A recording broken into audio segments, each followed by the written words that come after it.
Okay, good morning and welcome to Professor Cyrus, Ma'am Inga Damanti, and to everyone. Welcome to today's presentation. Before we begin, I would like to introduce you to our speaker today, Professor Cyrus Engineer, Doctor of Public Health, and Master of Health Science, Master of Health Administration. A little bit of his curriculum vitae. Current position as Professor of Practice, John Hopkins Bloomberg School of Public Health, Department of International Health, Baltimore. As Associate Chair, Academic Programs, John Hopkins School of Public Health, Department of International Health, Baltimore.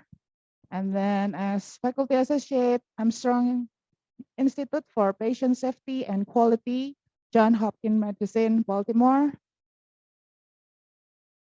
As adjunct faculty, Strathmore Business School, Nairobi, Kenya. As adjunct faculty, Indian Institute of Health Management Research, Delhi, India. As member, WHO Patient Safety Solution and Curriculum Committee, design and implemented evaluation plan for WHO Patient Safety Solution Project and participation in evaluation for the High Fives program and multi-professional patient safety curriculum. And as senior advisor, Center for Disease Control, building capacity for National Public Health Institute. Today, he will speak about evidence-based management, high-performing organizations. Without further ado, I'd like to welcome our speaker for today to start presentation. Please welcome Professor Cyrus Engineer.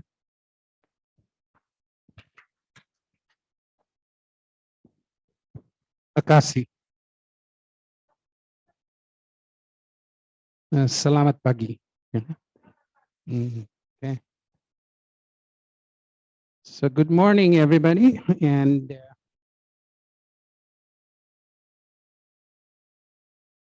I try to use my mask, but when I speak, it becomes wet and moist. So I'm going to keep it safe distance if it's okay. Is that all right?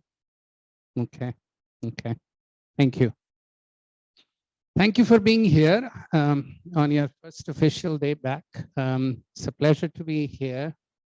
I will dive into what I was told to talk about today, which is important, which is the role of evidence, the role of evidence in performance. You are all being trained to be hospital administrators, managers, yeah? And the goal is performance, right? You've got to have performance. And what kind of performance we are talking about? So first, let me stop here. Am I going too fast? Can you understand what I'm saying? Is that okay?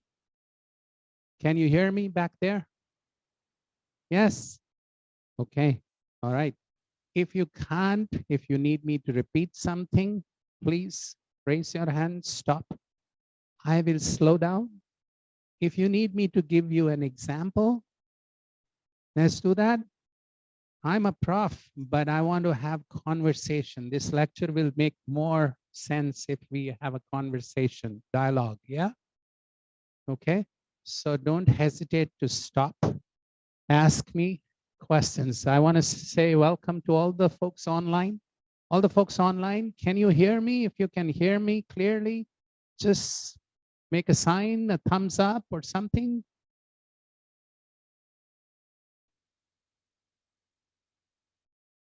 Okay. Mr. Hendrik, can you hear the professor? What professor say? Yes, Professor. Loud and Okay. clear. Everybody? Okay, I don't see as many thumbs up, but I'm assuming everything's okay. Yeah.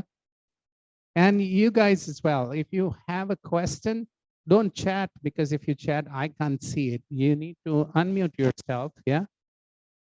How do you want that to happen? Do they unmute and ask questions? Okay. Can They can raise their hand in Zoom and they can speak. Okay, We so all- you will monitor, somebody will monitor because I may not be able to see when they are Yes. raising their hands. Is Okay. that okay? Okay, so let's get started. So I've been in the business of quality, patient safety, and performance for the last 2 decades, 20 years.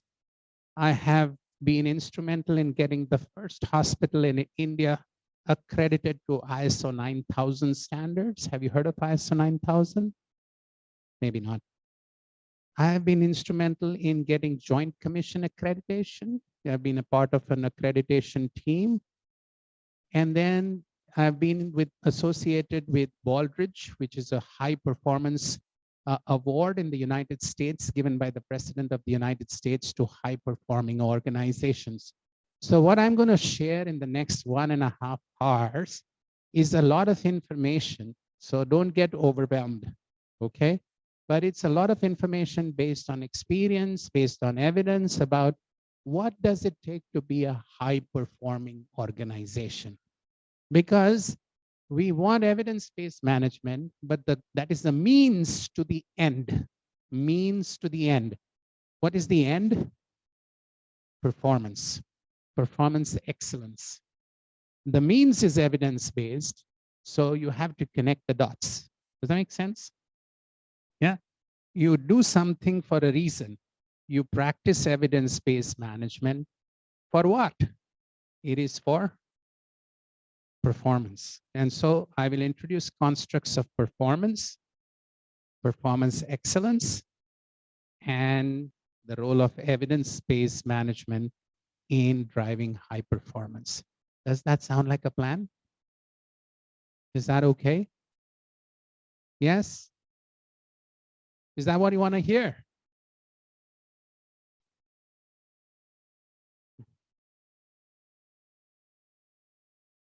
You got to speak up. You got to participate, especially people who are sitting at the back. Come up, come up. You don't have to sit all the way back. If there's space here, come here. Come here, come here.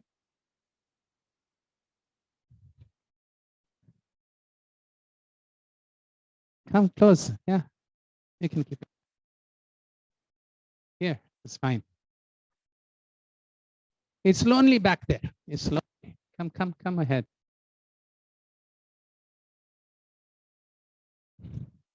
So I don't know how you do it in Indonesia, but in the United States, I think we have a conversation and dialogue and discussions. And so that's what I'm going to try to do here. Yeah.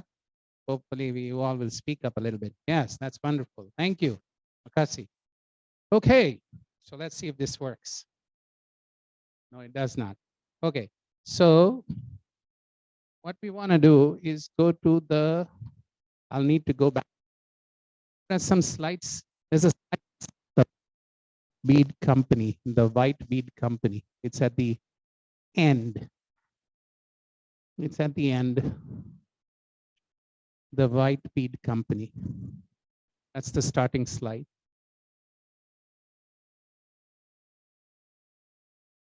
Yeah, that one, the slide 32. It's just before that. Yes, thank you. Okay, are we all ready? Okay, so next slide, please. So this mic keeps cutting. You all are workers. What's it called? The white bead. The white bead company. This company manufactures white beads, right? Good job. This company manufactures white beads. And this is the mission or the mission of this company. It was established about more than 100 years ago. It was established more than 100 years ago. And this is their tagline. Our workers, empowered workers, make the best white beads in the world because we are no worse than anybody else. Yeah, it means we make good white beads. Yes, we make good white beads. Next. So This company is hiring right now, and we need workers. We need people who will be the workers and get the best white beads. There are 10 vacancies. Let's see. Yes, there are 10 vacancies. 10 vacancies, 10 vacant spots, 10 jobs. Okay. All applicants who apply must be willing to work hard. You must be willing to work hard. No educational requirements. Yeah. You don't need to have, we will train you on the job. We will provide the training. No experience is also required. Okay. So now I'm going to request that you volunteer yourself for these positions, and we're going to manufacture white beads, okay, and see what happens. So I need five people who will be workers, who will be manufacturing these white beads. I need 5 volunteers. Come on, raise your hands. It's fun. No stress. I promise. I will train you. Come on.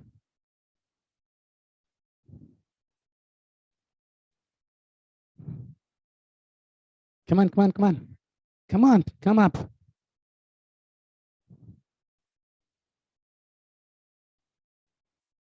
No, no, no. You guys later. I'm saving you for later.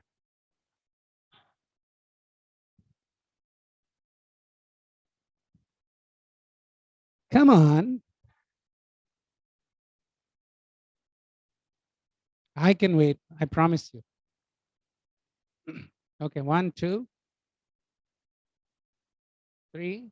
I need 2 more. 2 more. Come on, don't be shy. It's going to be fun. 4. Okay. 5. Okay. So come here, please. Please come here. Please come here. Please give them a big hand.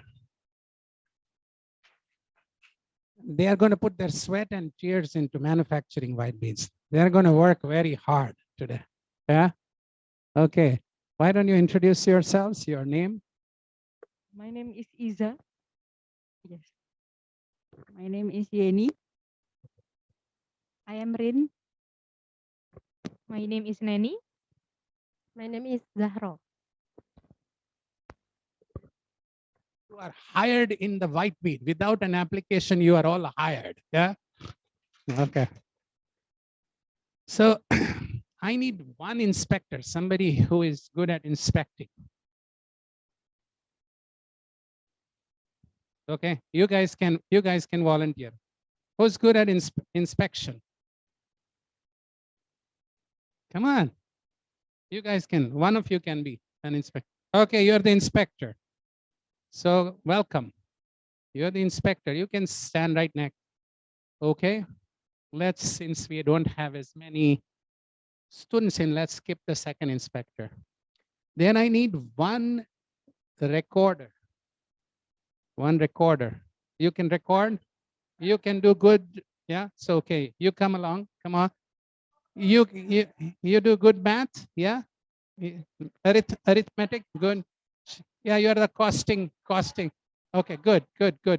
You will need your phone. You will need your phone to do the average and some math. So take your phone.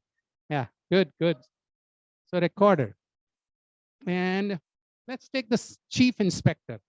Can you be the chief inspector? So who's the inspector? Okay, so she's your boss. Okay, she's your boss. Go ahead there. She's your boss. Okay. And then I want a supervisor. You know who the supervisor is? Like a big boss, the manager?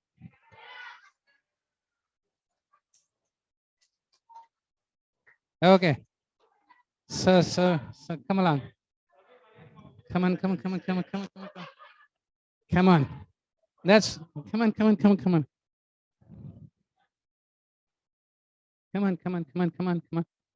on. So everybody knows their roles.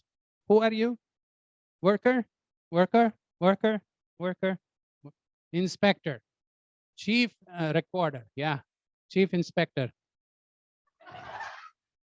The big dog. Okay.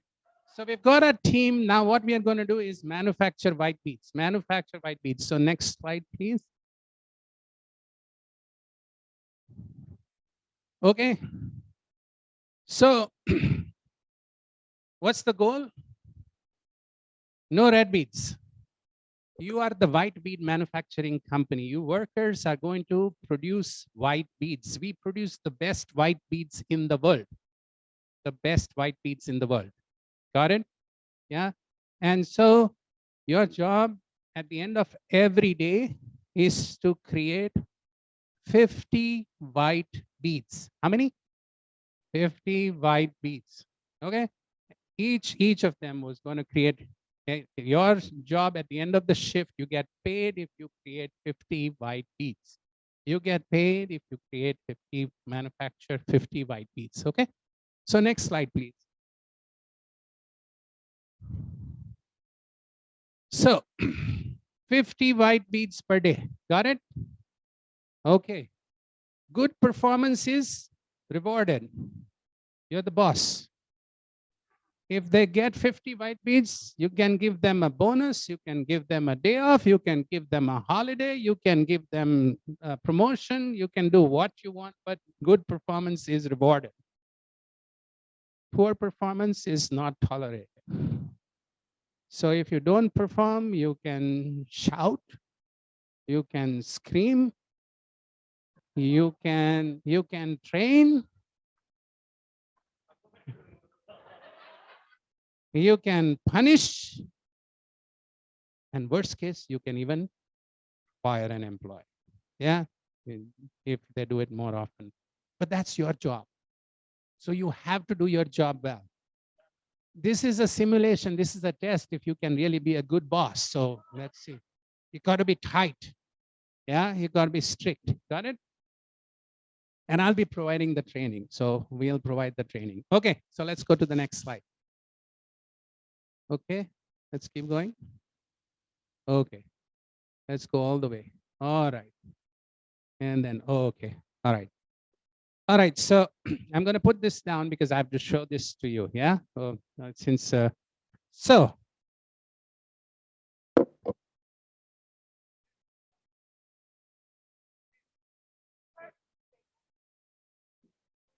do I do this? Okay.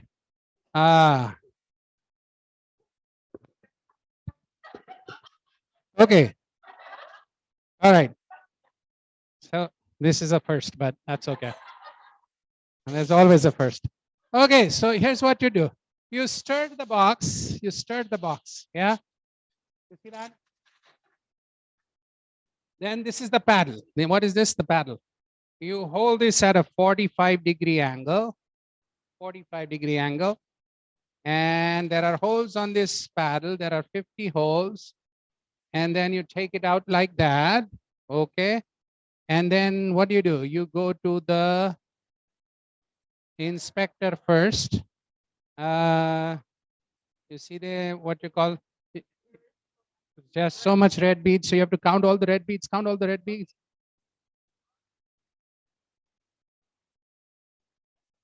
11. Now the chief inspector, make sure that what the inspector has counted is correct or wrong.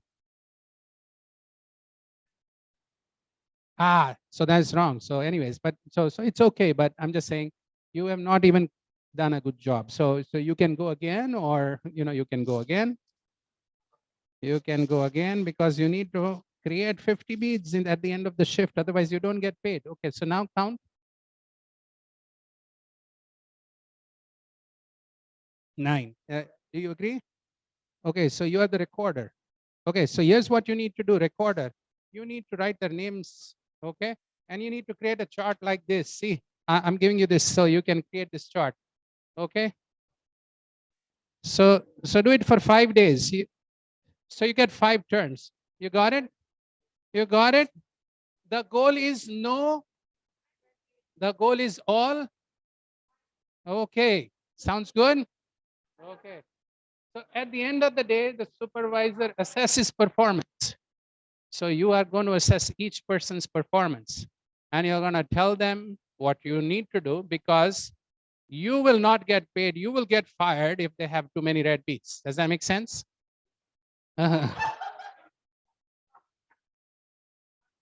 Okay. So for the purpose of our online audience, So this is the white beads, yeah. What we are doing is just, this is a paddle. This paddle has 50 holes. It has 50 holes, and we are producing white beads. And the way we are producing is just what we call putting it in down there. And then we get these beads on this paddle. And you do not want red beads. You see those red beads? These are all red beads are defects. All red beads are defects, and they cost money to the company. It's bad performance. It's bad performance. Did you get it? Okay, are you ready now? Okay, good.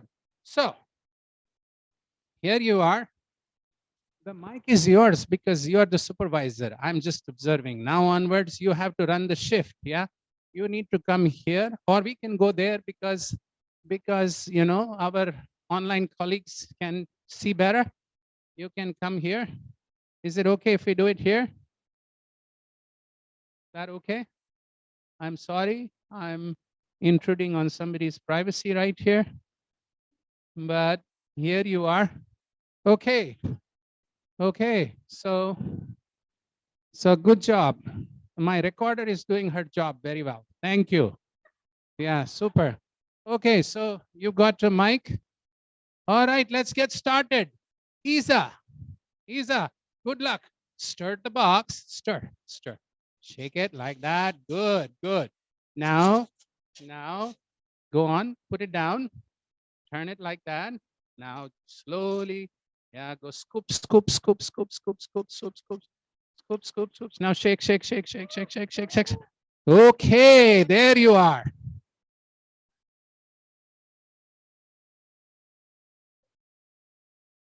10 beads. 10, just write 10. 10 is defects, 10 defects. Okay, all right, Isa. Yeah, you can put it back. And now it's Yenny's turn. I know Yenny can do better. Yenny can do better. I know Yenny can beat that number.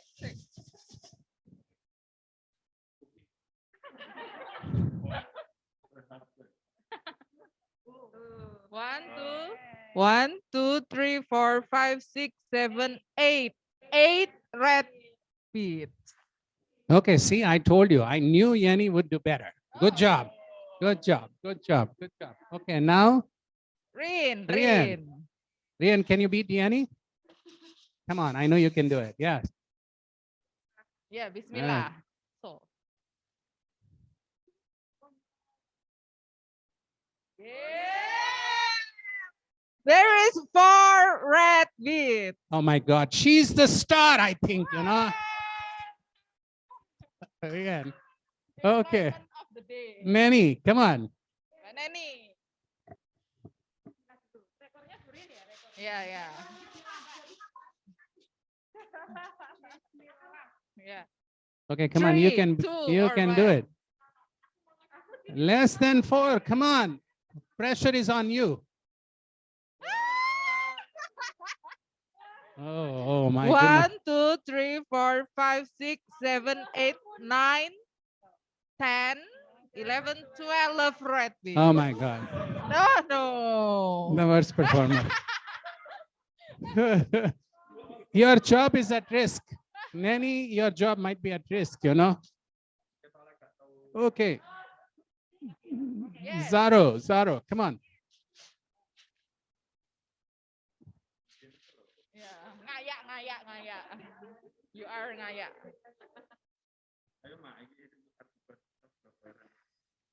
Okay.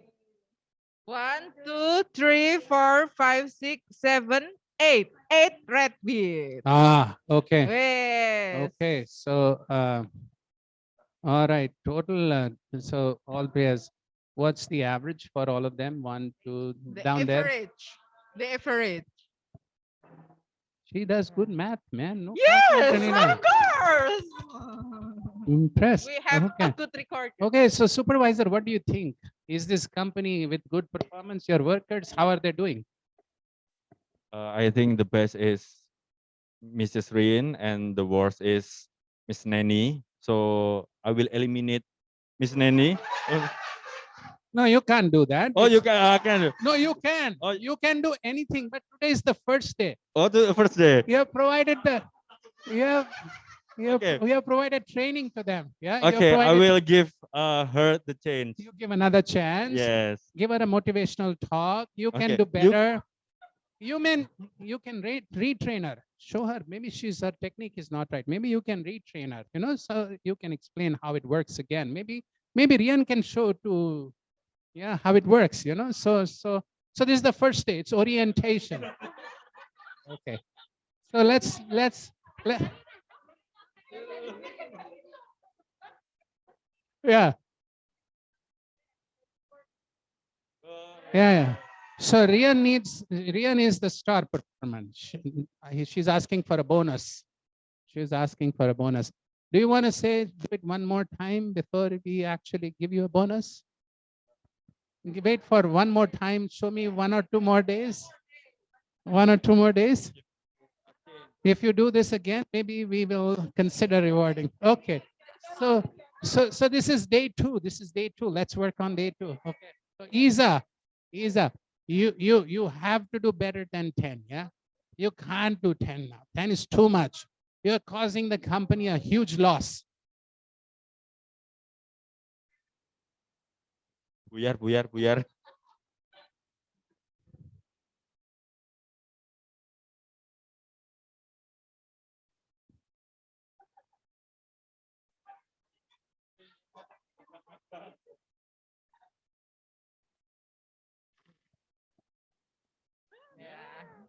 1, 2, 3, 4, 5, 6, 7, 8, 9, 10, 11, 12. Oh my goodness. Oh, Isa.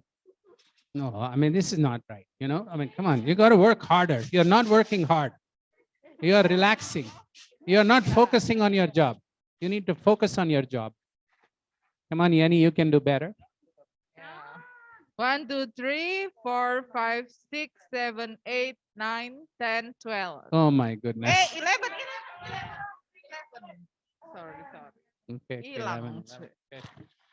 Oh my, something's happening here. Yeah. I hope this is not a trend. I hope this is not a trend. Rian, the pressure is all on you. Everybody is watching you.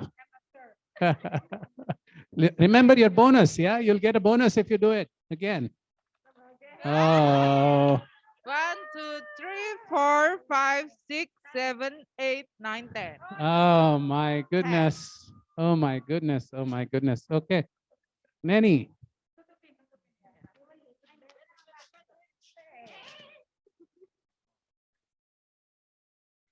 And then this is from John Hopkins.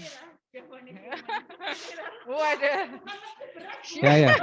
she was Good good job. at Ngaya. Nanny is stirring properly. Yeah. Okay. Yes. Good. She want to do a Yeah. better job. Yeah. Okay. Ya. Aduh, wis masuk, Mbak. Okay. Aduh. It's less than 1, 12. 2, 3, 4, 5, 6, 7, 8. Ah, Yay! that's excellent. So Nanny says the shaking helped, right? That's shaking. You need to shake. Follow the steps and you'll do better. Yeah. Shake. Zaro. You got to beat 8. Yeah. You got to be better than 8 because your supervisor may just.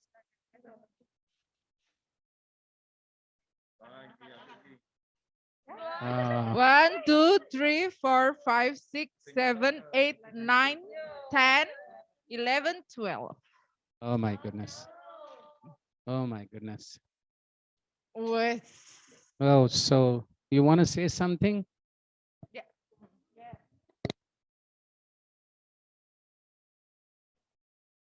Okay, she's good. Don't even question her.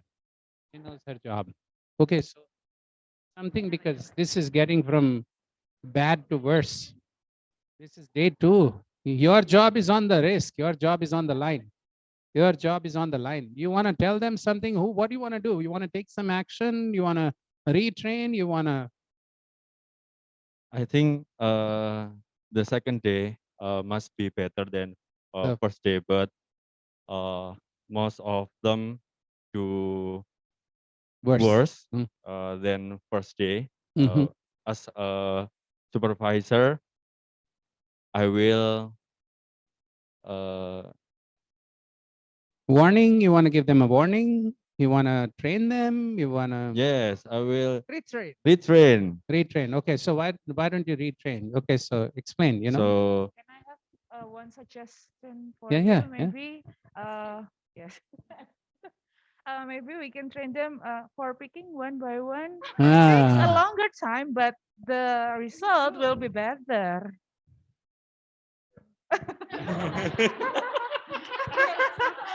No, no, no, no, no. You're the supervisor. The rules need to be followed. These are the rules for every worker. This is an automated system. You cannot do different things. You have to follow the same process. Yeah. Okay.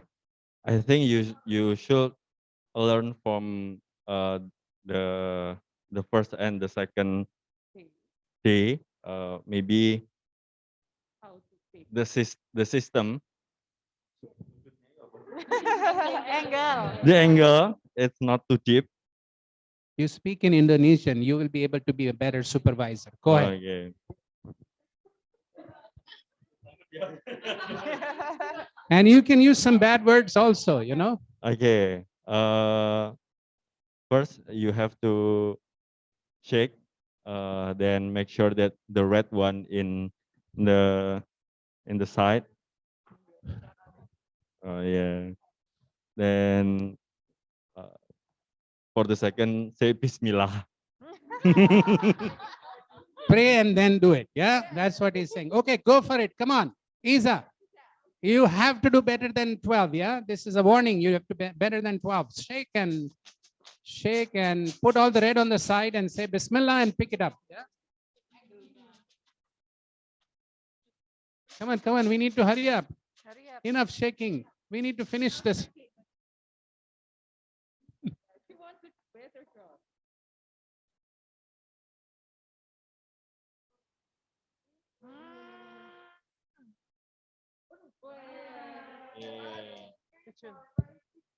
Ah, Isa, you're saved. Your job is saved.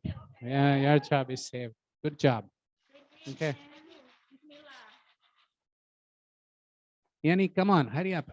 You can do better than 11. I know that. Okay, you came back a little. Okay, all right. Rian, Marin. come on. I don't know what happened. Yesterday was a bad day. Yesterday was a bad day.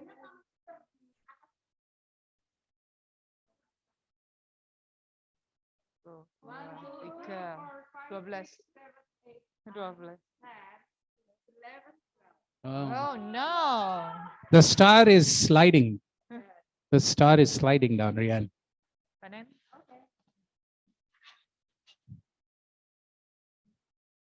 Yeah.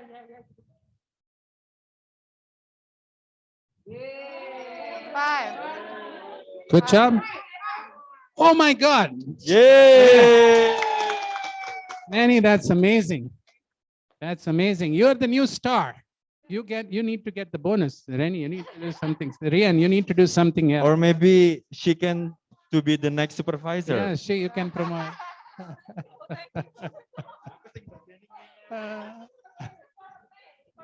Okay, go. 1 empty. 5. Oh, no. You must do. Again. I like my inspectors. Yeah, they are doing a good job. Oh,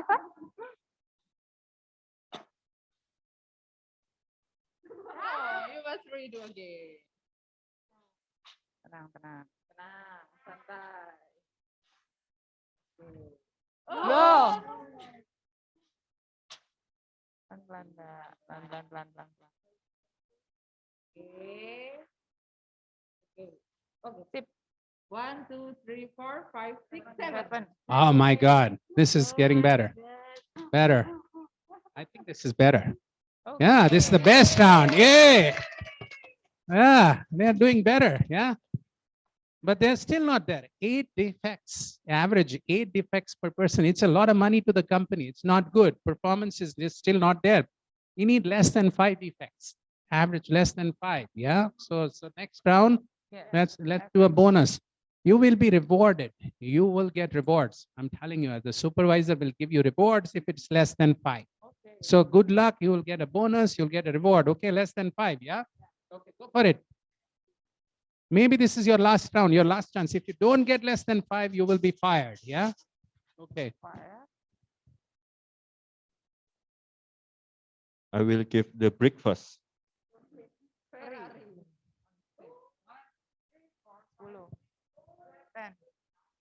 Wow. Getting worse.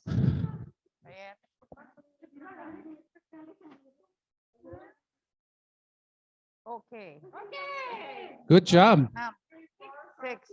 Oh my God, nearly there. Yeah, good job. Good job. Okay, Rian, you have a chance to come back, yeah, in the game. You have to come back and beat your competitor, Neni. Otherwise, Neni is going to be promoted. You don't want Neni to be promoted. You want to get the job. You want to get. 1, 2, 3, 4, 5, 6, 7, 8. Okay, still good, but not quite there. Okay. Come on, Neni. You got the job if you get it less than 5, you know. You got his job.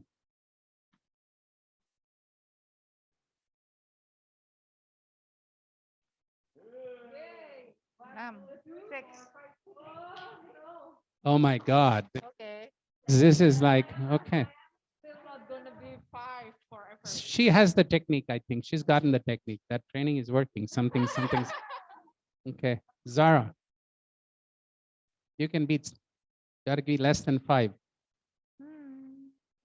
1, 2, 3, 4, 5, 6, 7, 8, 9, 10, 11. Okay. When we have do this, can we redo if there is so much? If there is a gap. No, not to do read. You can't do that. If there's a gap, yeah.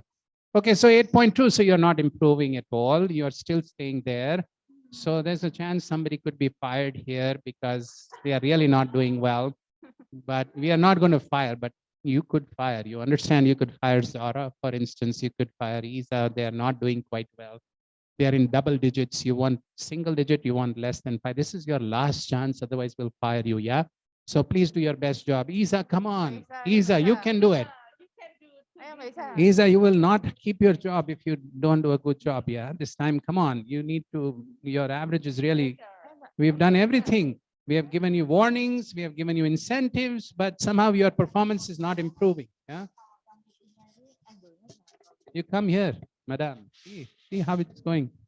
See. Come on. Yeah, shake it properly. Shake it. Maybe that's what it is. Yeah. Good. Okay. Good. Keep. Okay.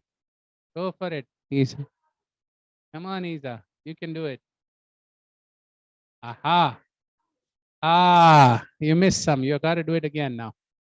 Okay. Come on. You can do it. Come on, Isa. Okay. You can do it.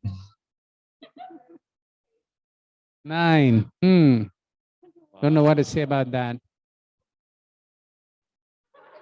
Okay. Come on, Yanni. 6. You got to beat that 6. Come on. I know you can do that. Oh my God. That's all right. Come on, Rian.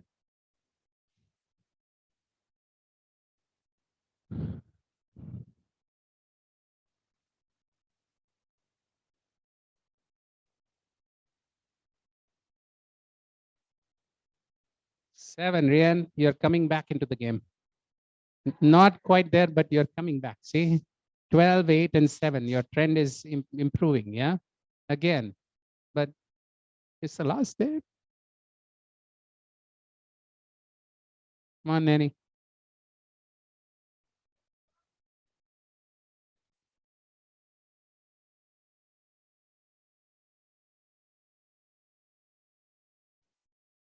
Guys, hurry up.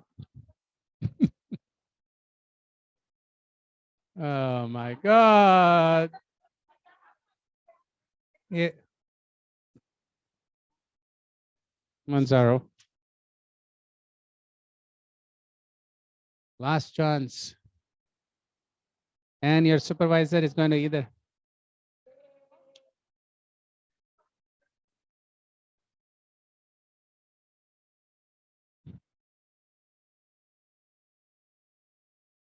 Come on.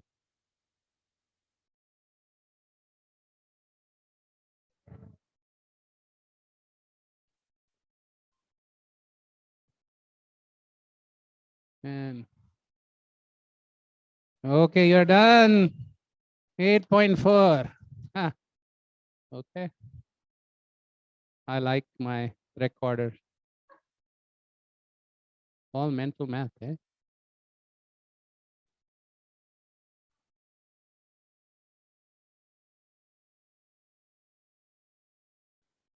Divided by 5.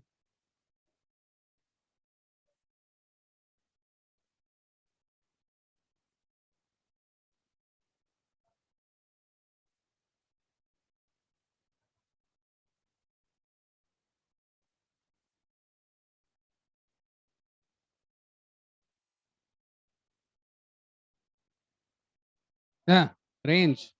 So it's all the way from 9 to, yeah. No, it's from,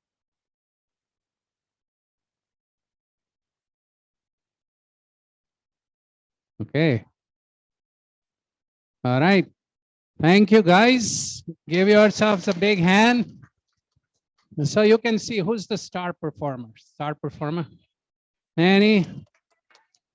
Sorry, it's a star performer. Star performer. So you get the job. You get the supervisor's boss. Who's the worst performer? This is the worst performer. Worst. The worst is Isa and Zahro. Isa and Zara, you gonna keep them or you wanna fire them because The they're punishment is they become my wife.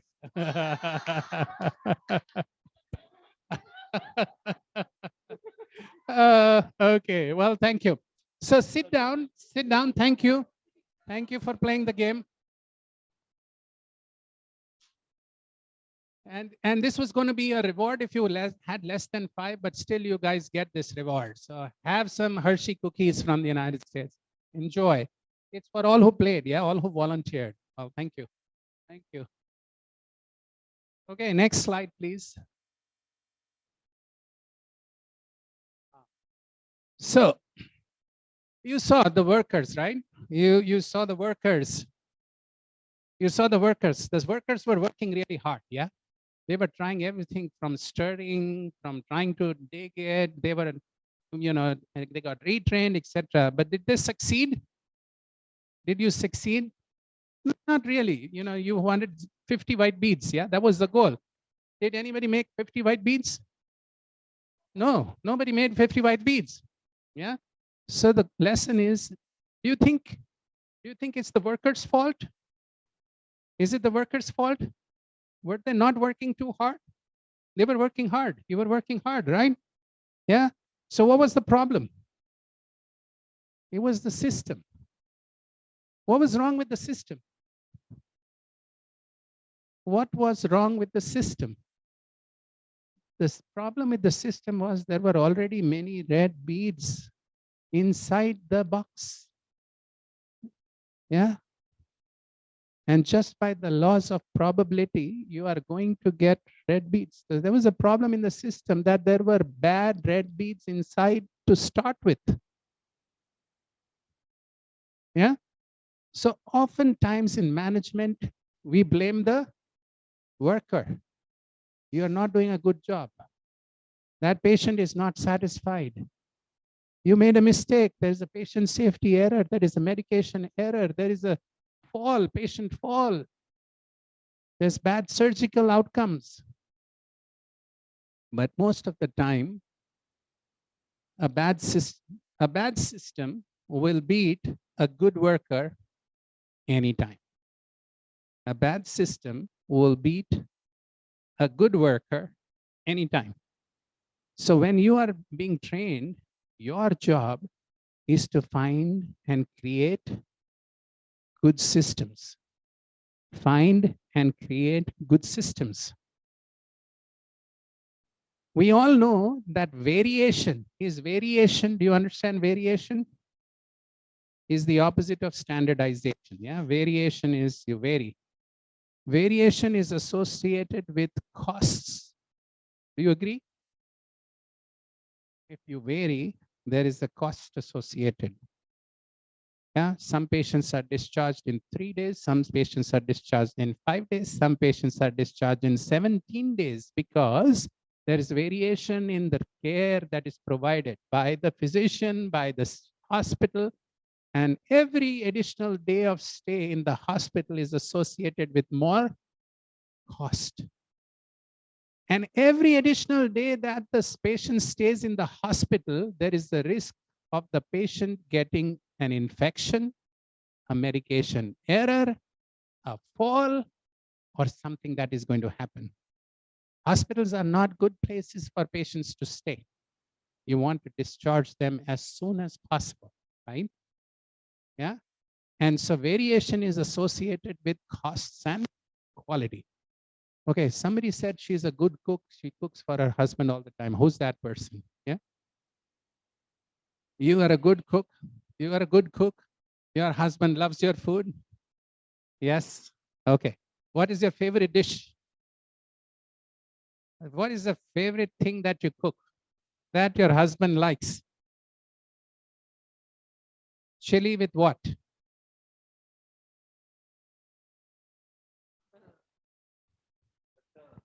Chili with bean, fried bean. Tempe goreng. Sorry? Tempe, you know, bro. It's like from Sort soybean. No, soybeans. That was fermented. Ah, okay. Yeah. Okay. And then It's called tempe, and then there was been diulek with chili. Fresh, with fresh. chilies. Yes. Okay, It's that gonna be sounds penyet. yummy. I'm hungry. Yes. It's nice, Okay. bro. Maybe you can try. So let me ask you, every time you make it, Yeah. is it same and consistent every time you make it? Sometimes yes, but sometimes no. No, yeah. Why is that happening?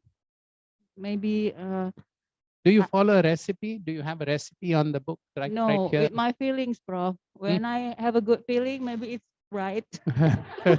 But if not good feeling, maybe it's a little bit salty or something like that. Right, right. So because there is variation, there is no standardization, there is fluctuation in the outcome. Do you go to McDonald's or Burger King, etc.? Yes, yeah. Do you think the taste is more or less the same every time you go there? Same every time. bro. More or less the same every time? You said no? You don't think if the burger is the same, like if you go to one McDonald, you go to another McDonald, you go, it's more or less the same, yeah? Yes or no? Yeah. Why is that? Because they have standardized everything from where they get their fries from, what the structure of the fryer is, how many minutes the fryer is used, how much salt to put there, how to fry the chicken, how to assemble the burgers. There's training and there's standardization. So there is less variation, less loss of cost, better quality outside.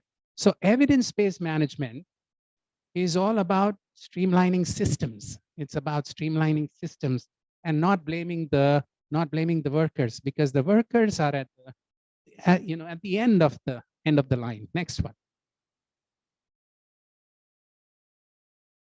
So what you played right now, that game was invented by Dr. Deming, Dr. Edwards Deming came up with this game. This game has been played all over the world by executives, by students, and he is a guru of quality and patient safety. He's a guru of quality. He came to Japan and received the Japanese award.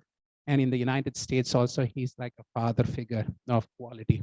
So what Dr. Deming said is that 94% of a company's troubles and possibilities for improvement belong to the system, while only 6% are attributable to people in it. And whose responsibility is the system? You people. You, when you get your jobs, are responsible for that system. 94%. That should tell you something. But oftentimes we focus our attention on people. So if there's one lesson that you take away from this exercise and the game that you played is, as managers in healthcare, we have broken systems. We don't have good systems. We also don't have good culture to improve the systems. Okay. So the rest of the third hour, I'm going to talk about evidence-based management. Okay. Because to have systems, you need to look for evidence for which is a good system. You need to find out what are good systems. You need to experiment. You need to have a learning organization, an organization that is learning, not just saying this is the system we have for admission and that's what it will be. This is the system we have for discharge, that's what it will be. So you need a learning organization that is continuously wanting to learn and to improve. Got it? Okay, thank you for playing this game. And please eat those cookies, yeah? Okay, so can we go back to the start of the presentation, please?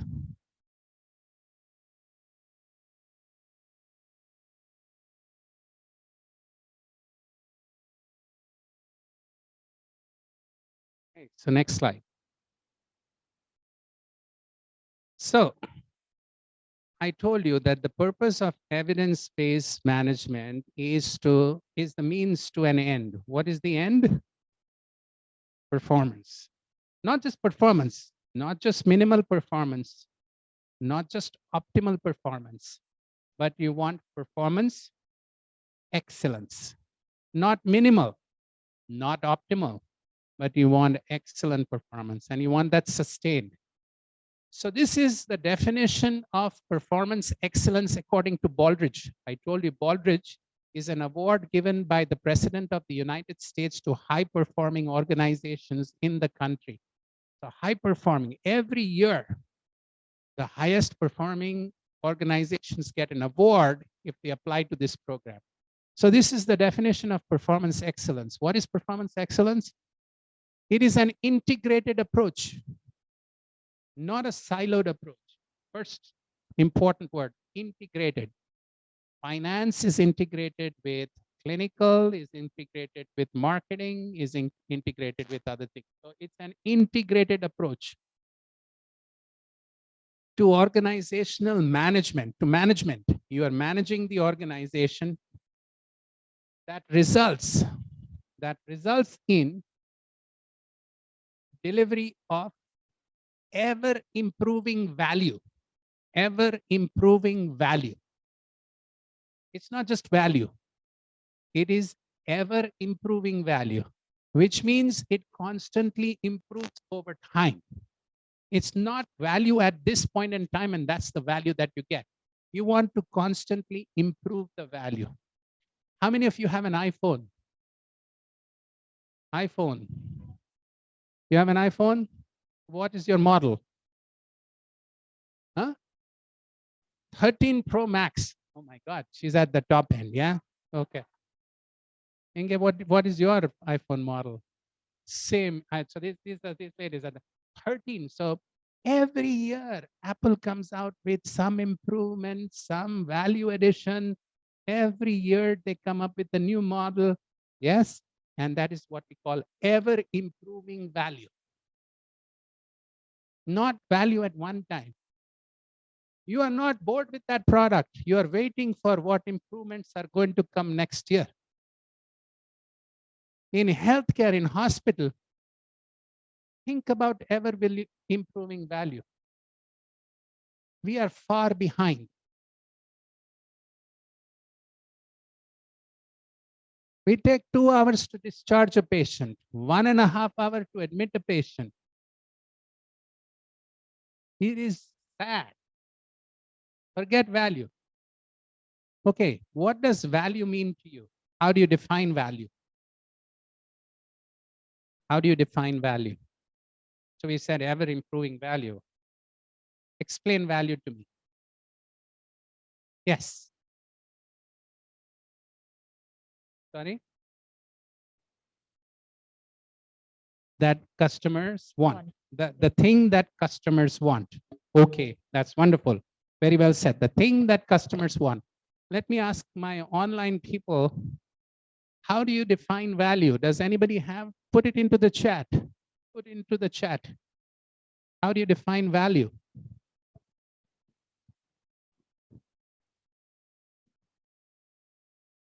Define value. I'm waiting. Online? Folks online? You've heard the word value. What yes. does that mean to you? But Devi, can you define value? And please chat or raise your hand. Mbak Devi or Yes. Mas Ahmad? Yes, Mbak Devi. I chat. I chat. Or you can say what value to you. Okay. Prof. Cyrus. Yes. Good morning. I think good morning. I'm from South Borneo.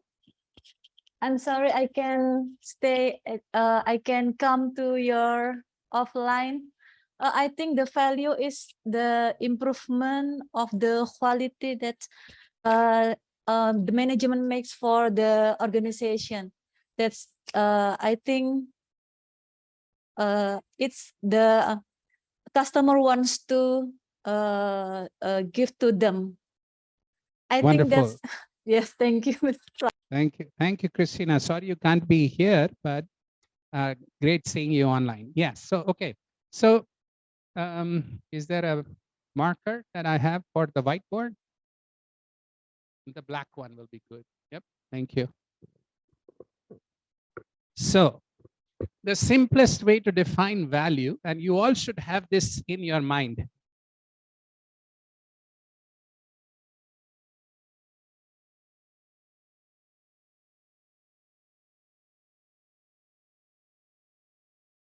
Value is features divided by cost. Features of a product or a service, explicit features, and implicit features. I'll explain this to you in a bit. So the more the features in a product or a service and the lower the cost, higher is the value. That makes sense? The more the features that a product offers that a customer wants, and the less the cost, the higher the value. Agreed? Features divided by cost. Some features are real. Some features are real. They are called explicit features. Some features are perceptions. Nike brand, Apple brand, charging more for the brand. Those are what we call implicit features. Okay? So the value, according to Baldrige, performance excellence is about ever improved value to customers and stakeholders, ever improving. So your goal as managers for tomorrow is to find out, how do I improve value for our customers and patients? The second bullet is improvement of overall organizational effectiveness and capabilities. Overall organizational effectiveness. What is the difference between effectiveness and efficiency? Can somebody tell me? I'm sure you've learned this. What is effectiveness?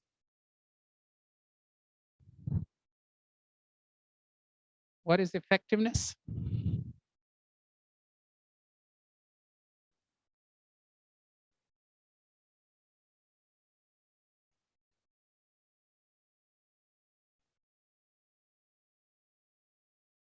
Okay, anybody? What is effectiveness? What is the difference between effectiveness and efficiency?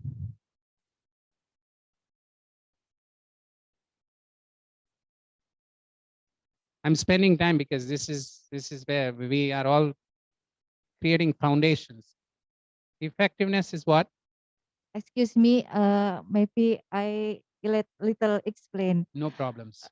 So effectiveness is when our goal is achieved, but the efficiency our goal achieved with a little cost. Say that again. Good point. Where are the cookies? Finished? You get cookies, brownie points. Thank you, Yeah. Prof. Effectiveness about whether your intervention works and you meet the goal. Efficiency is meeting that goal, but at the least cost. Yeah. And so you got to improve overall organizational effectiveness.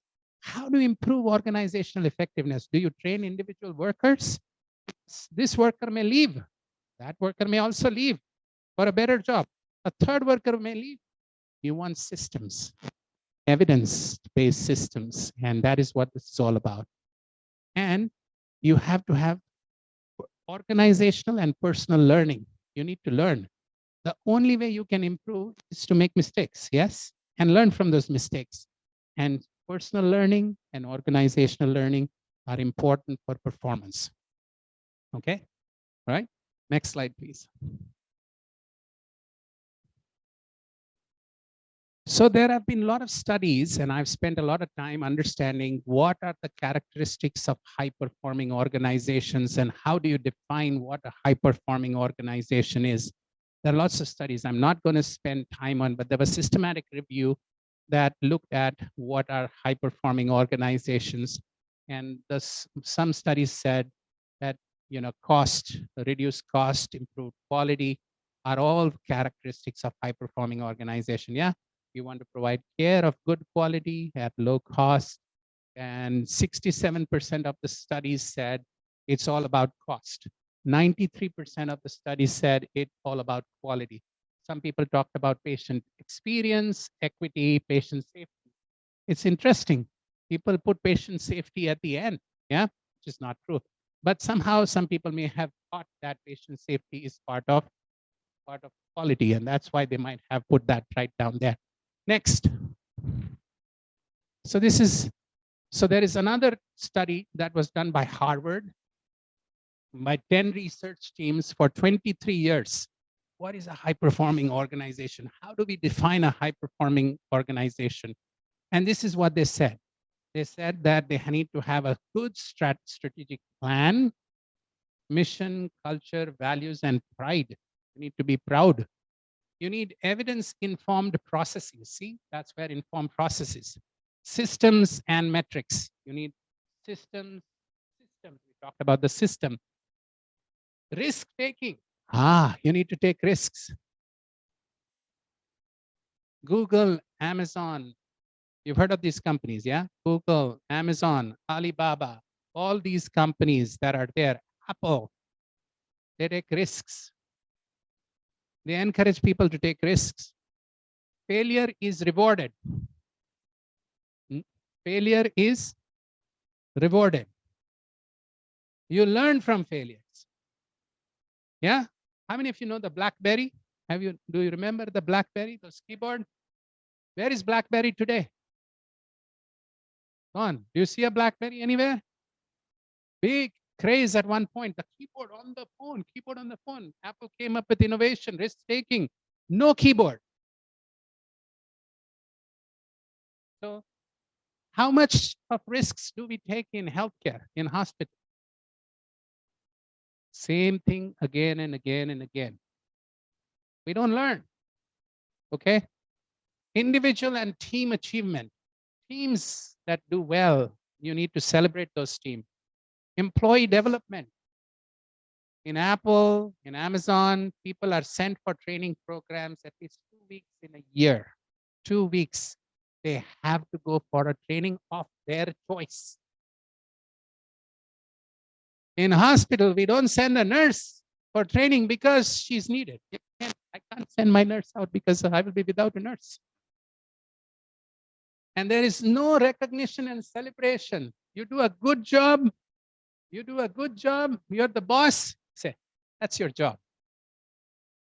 Yeah, well, thank you, but that's your job. Anyways, move on. Please. So again, there are lots of studies, and I'm happy to share what is high-performing organizations, what are the characteristics. But why are we doing this is because evidence-based management is all about Performance. You want to drive performance. So next slide, please. So what is the recipe for high performance? Recipe. I'm giving you 30 years of research that I've done and practice, 30 years in 1 hour. Yeah. So you guys are getting what I have learned after making lots of mistakes. I was the CEO of a hospital. I made a lot of mistakes. I was the director of a hospital. I made a lot of mistakes. Okay. So I'm telling you what I learned from my mistakes. Yeah. Okay. So this is the formula for performance. Okay. Performance is a function of capacity, organizational capacity, organizational motivation, and the environment. Performance is a function of organizational capacity, systems and processes and people, organizational motivation, which is mission, vision, values, and culture, and what the environment brings upon from outside, pressures, payment pressures, quality pressures, etc. So this is the simplest example of a framework. Next, please. So how many of you know what evidence-based medicine is? Evidence-based medicine, raise your hand. How many of you know what evidence-based medicine is? Have you heard of the term? What is it?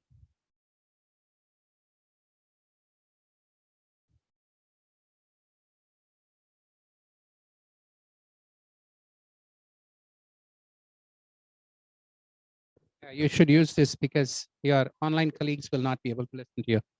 So go ahead, say it again.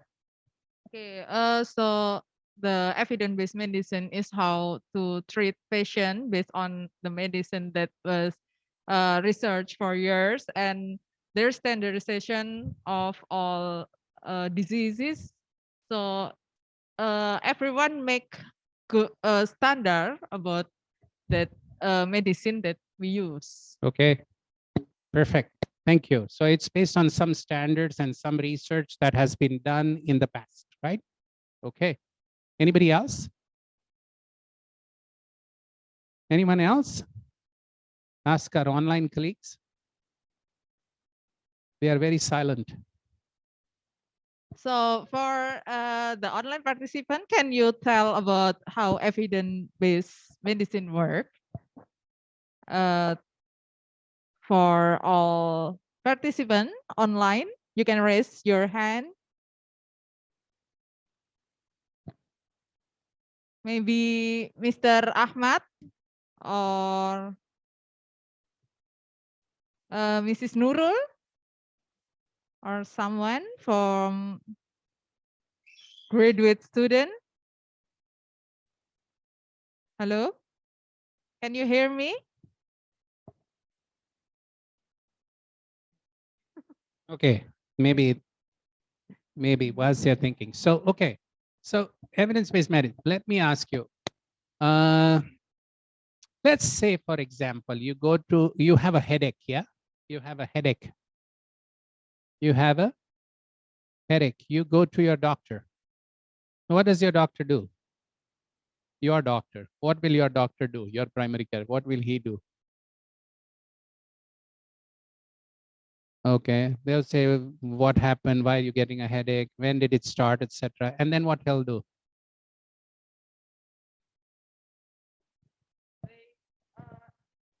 Your doctor. Talk about your doctor. What do you think your doctor will do? Prescribe a medicine?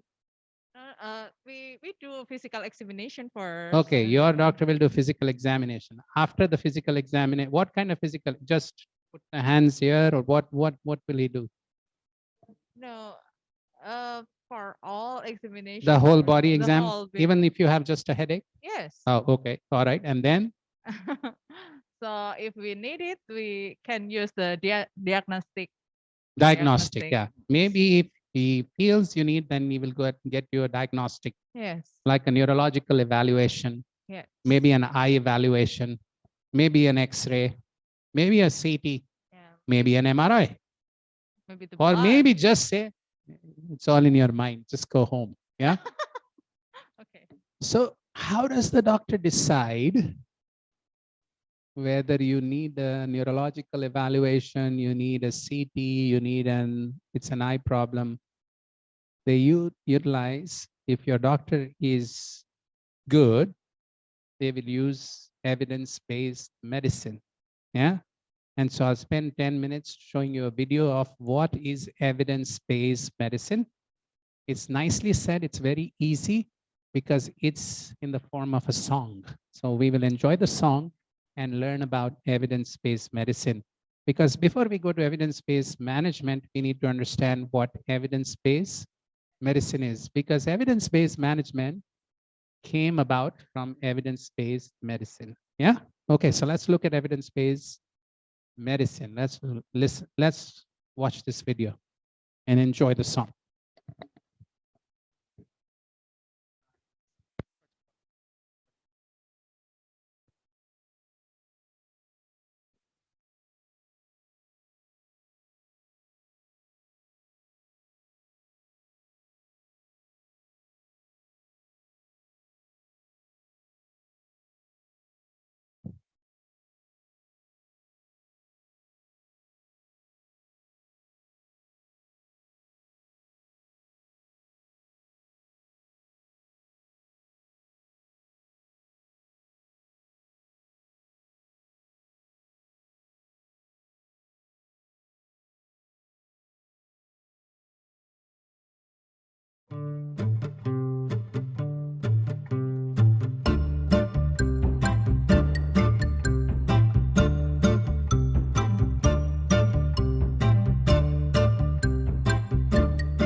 Got addicted to a certain kind of practice.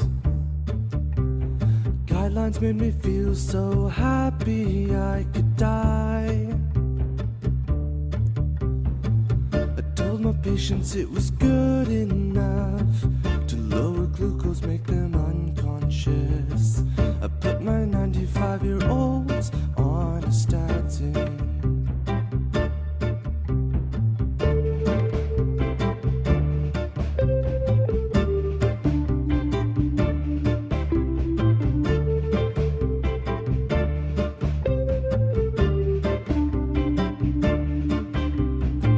Should have known it all along, this was wrong. 100/60 made them fall, they really fall. Stopping salt and fat does not make sense. I really should have looked at evidence. I didn't know that half of guidelines were opinion. You say I need an RCT, one that actually shows a difference in a real outcome. Supposed to know the NNT and discuss it with my patients. Are you kidding me? Don't know what our p-value is. Say I need a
Did that expand your definition a little bit?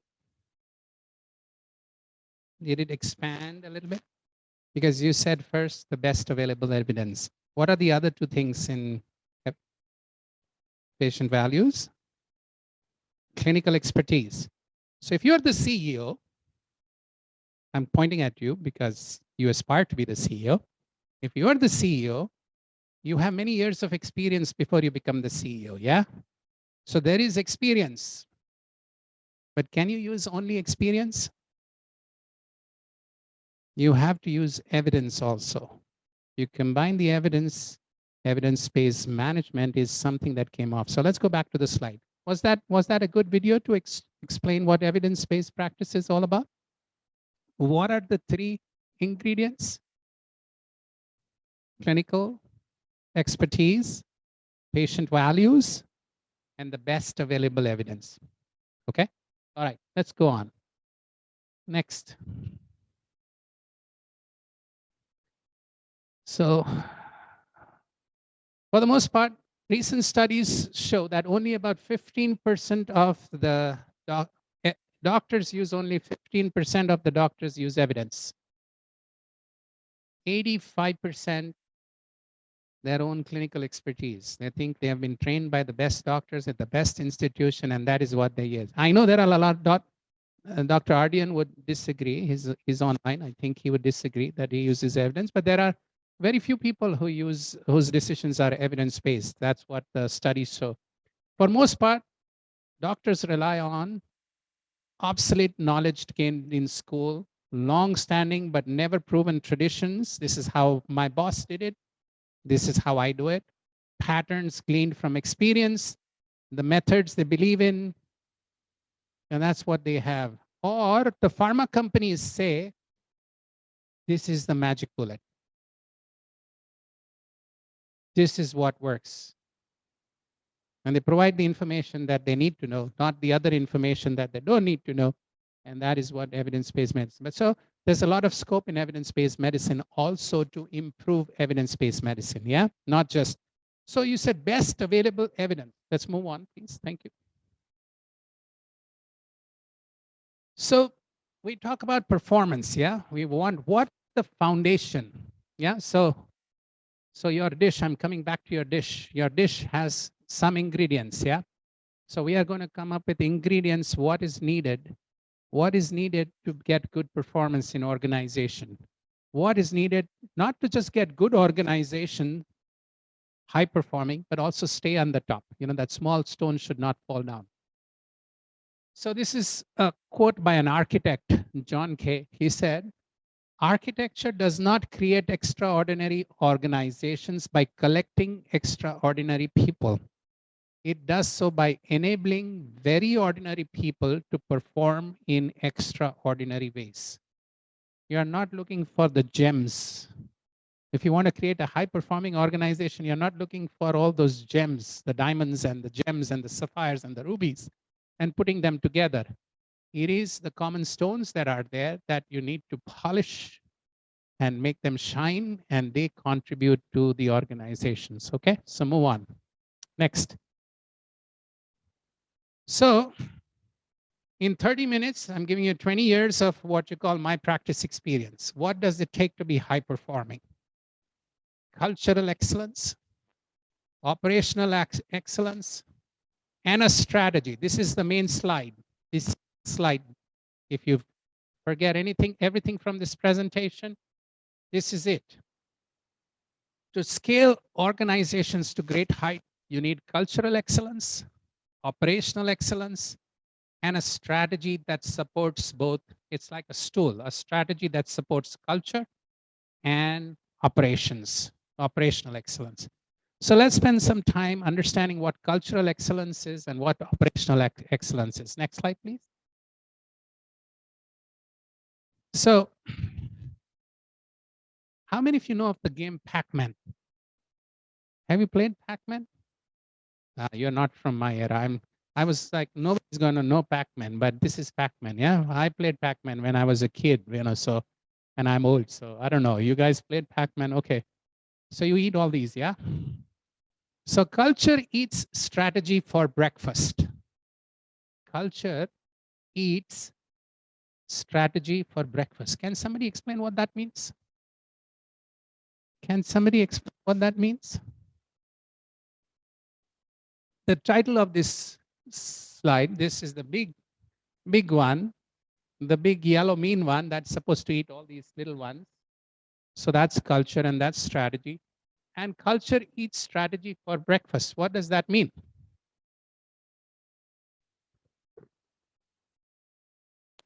How many we put our strategy, culture will be eat it. Correct. So if you have good culture, We can implement the strategy. implement our strategy. But if you don't have the right culture, you may It have can- the best The strategy. strategy will be finished Exactly. by the culture. Yeah. So you had a class on strategic planning. Yeah. Strategic management. You learn how to create a mission, vision, values, goals, objectives, action plans. How do you monitor SMART goals? You may have done this, maybe, yes. But all that will not work if you don't have the right. And therefore, you need cultural excellence first. That is why I didn't put operational excellence first, because most organizations have systems and they try to get good operations, but they don't pay as much attention to culture. Okay, next. So this is what we look for. When I go as an examiner to give the awards, I'm a Baldrige examiner. When I go to organizations, I'm looking for cultural excellence. I'm looking for a transformational management culture where everybody is wanting to learn, not transactional, inspiring, influencing people, making them feel good about their jobs, asking them, how can we do better? That is a culture of excellence. Shared values, where we all know what the values of an organization are. You know, excellence is a value, respect, customer first, all those are values. Empowerment, it's about empowering people. What is empowerment? You understand this word empowerment? Employee empowerment. Do you want me to explain? Example, or are you okay? Employee empowerment is giving the employees the ability to make decisions at the front line. The nurse comes up with a problem, the nurse knows the solution, but sometimes she cannot make the decision because she is bound. I need to talk to my boss, I need to talk to the super. The pharmacist knows how to prevent medication errors, knows how to fix the system, but is not empowered to make the changes to the system. Real empowerment in healthcare is lacking. Too much hierarchy, too many layers, too many levels. So to make changes, to learn from mistakes, you need to empower people. Yeah. Google gives what you call engineers the opportunity to tweak the Google search engine. They give them incentives to find new solutions and come up with the ideas. And they get actually a day to do all of that. They get 1 day for their project. 1 day in the week, they get it for their project. And they say, you do what you want for that 1 day. Yeah. That's how you have empowerment. You ask people. Communication. Cultural excellence is about communication, about collaboration. It's not just about telling. Every time the boss sends an email, from now on, we are going to do this. From now on, we are going to do this. From now on, this is how we will work in our organization. It's not that. It's two ways.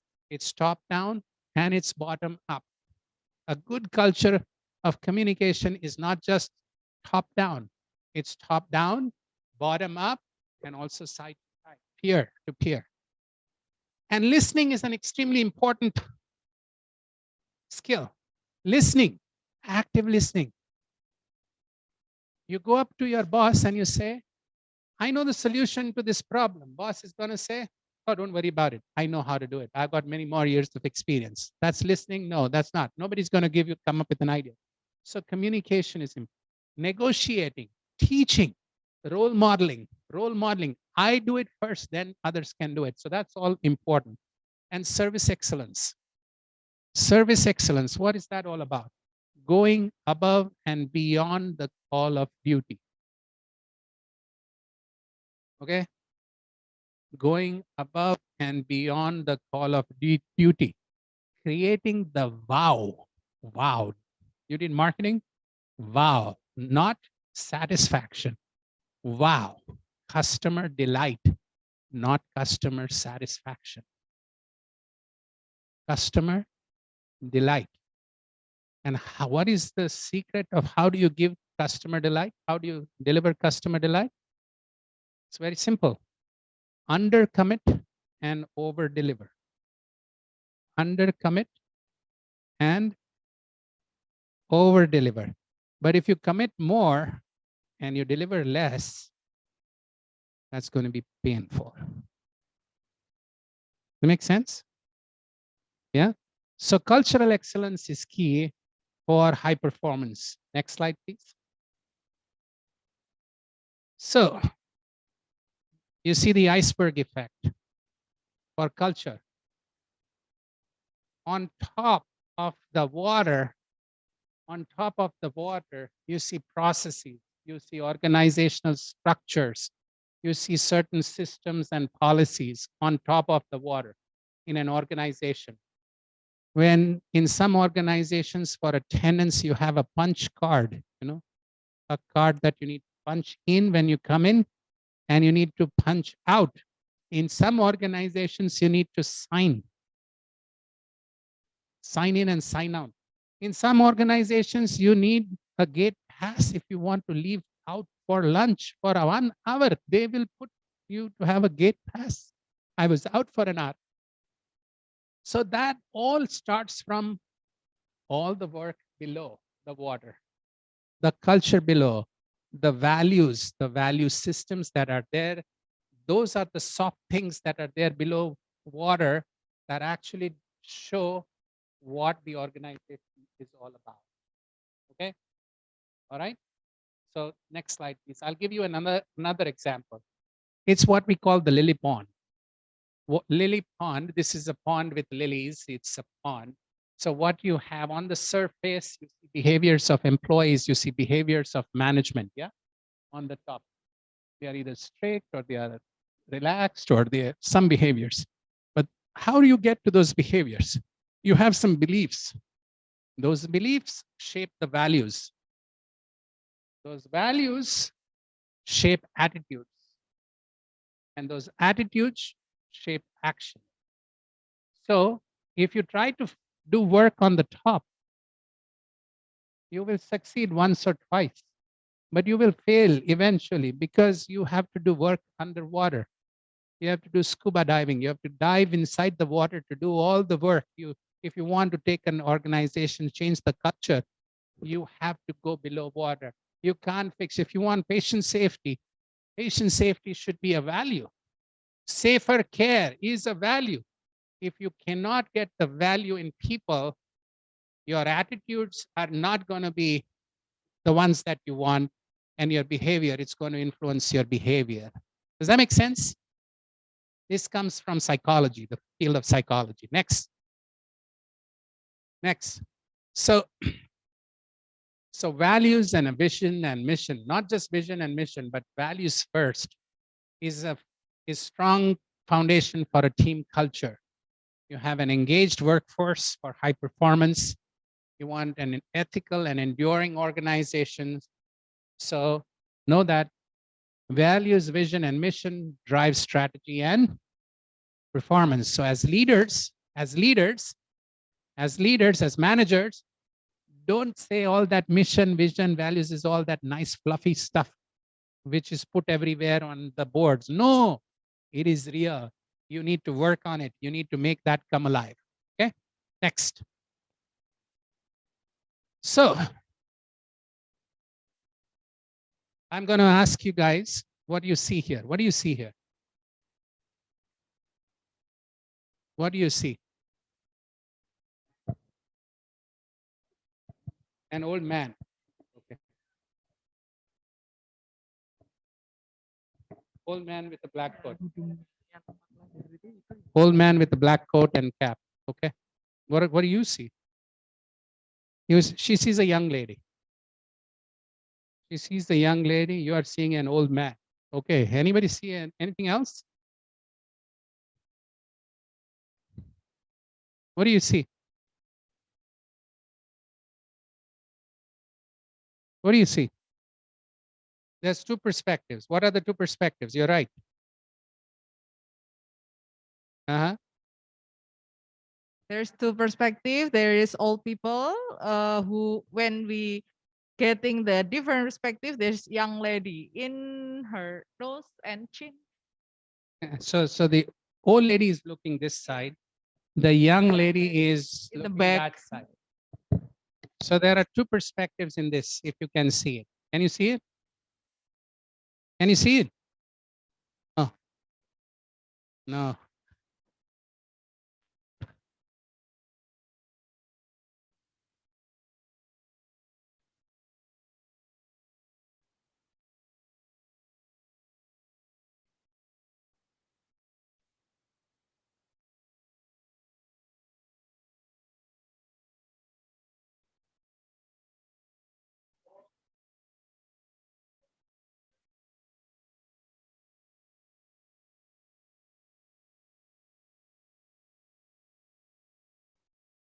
You see that? No, she doesn't still see it. You're not seeing it. Okay. I'll leave this later. We'll show this later.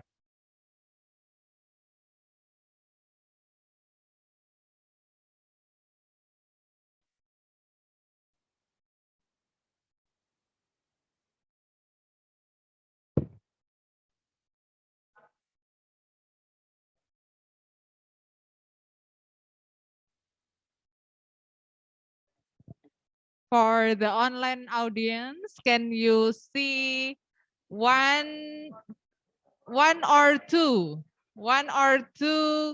picture in this picture? You can answer in chat.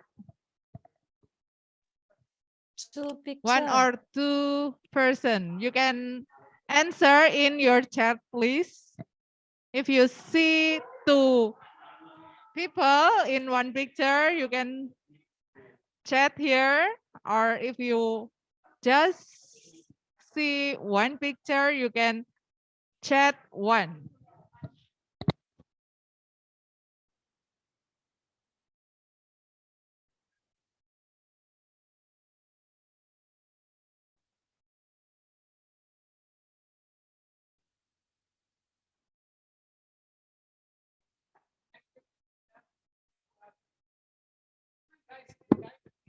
One or two, you just have that simple.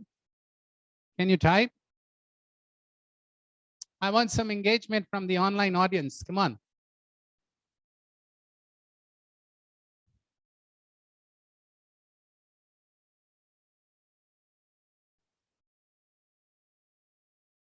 Come on. Okay, one. Thank you. All right. You need to find the other one. Try to find the other one too. Yes. Okay. I guess people are still figuring it out. Okay. So the idea here is that the same value, respect, if an organization has a value of respect, yeah, respect, just a simple, it can mean something else to one person and something else to another person. So as the leaders, if you want people to understand the value of respect, if that is one of the values, you need to do some hard work, not just to say, you need to show respect to each other. You have to create examples to show what do you mean by respect. Respect to peers, like when she's the Department of Marketing and you are in the Department of Finance, marketing is asking money from finance for a project, you need respect. How would you respect? You say, oh, no. We don't have any money. No budget this year. Come next year. No, that is not respect. Respect is saying, okay, what is this project about? Can you talk to me? Is it really important? We have budget that is over for this year. We have maxed out. There is no money. Is there any way we can wait and do this in the next fiscal year? Can we have a conversation? Or is there any other project that, let me see if I can find another project that we can keep on hold if your project is really important. Let's have a conversation about it. That is respect. A respect to a patient, a respect to a supplier, a respect to a supervisor, a respect to others. So you have to demonstrate that, because what respect means to you, it may mean different to everybody. And so just like that picture, you need to bring everybody. We are seeing the young woman, we are not seeing the old lady, or we are seeing the old lady, we are not seeing the young woman. But we need to be clear what you want and what that shared value means. That makes sense? Okay, let's go on. Next. So shared values are very important for culture. People ask me, how should I change culture in my organization? You start with shared values.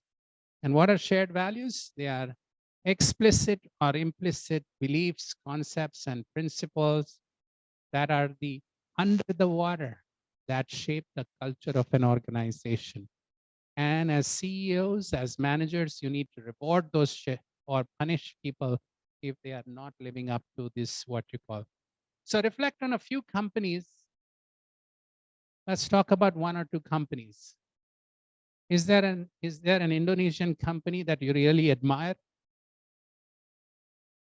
Is there an Indonesian company that you all believe is really good that you admire? Indonesian, not American. Huh? Gojek? Huh?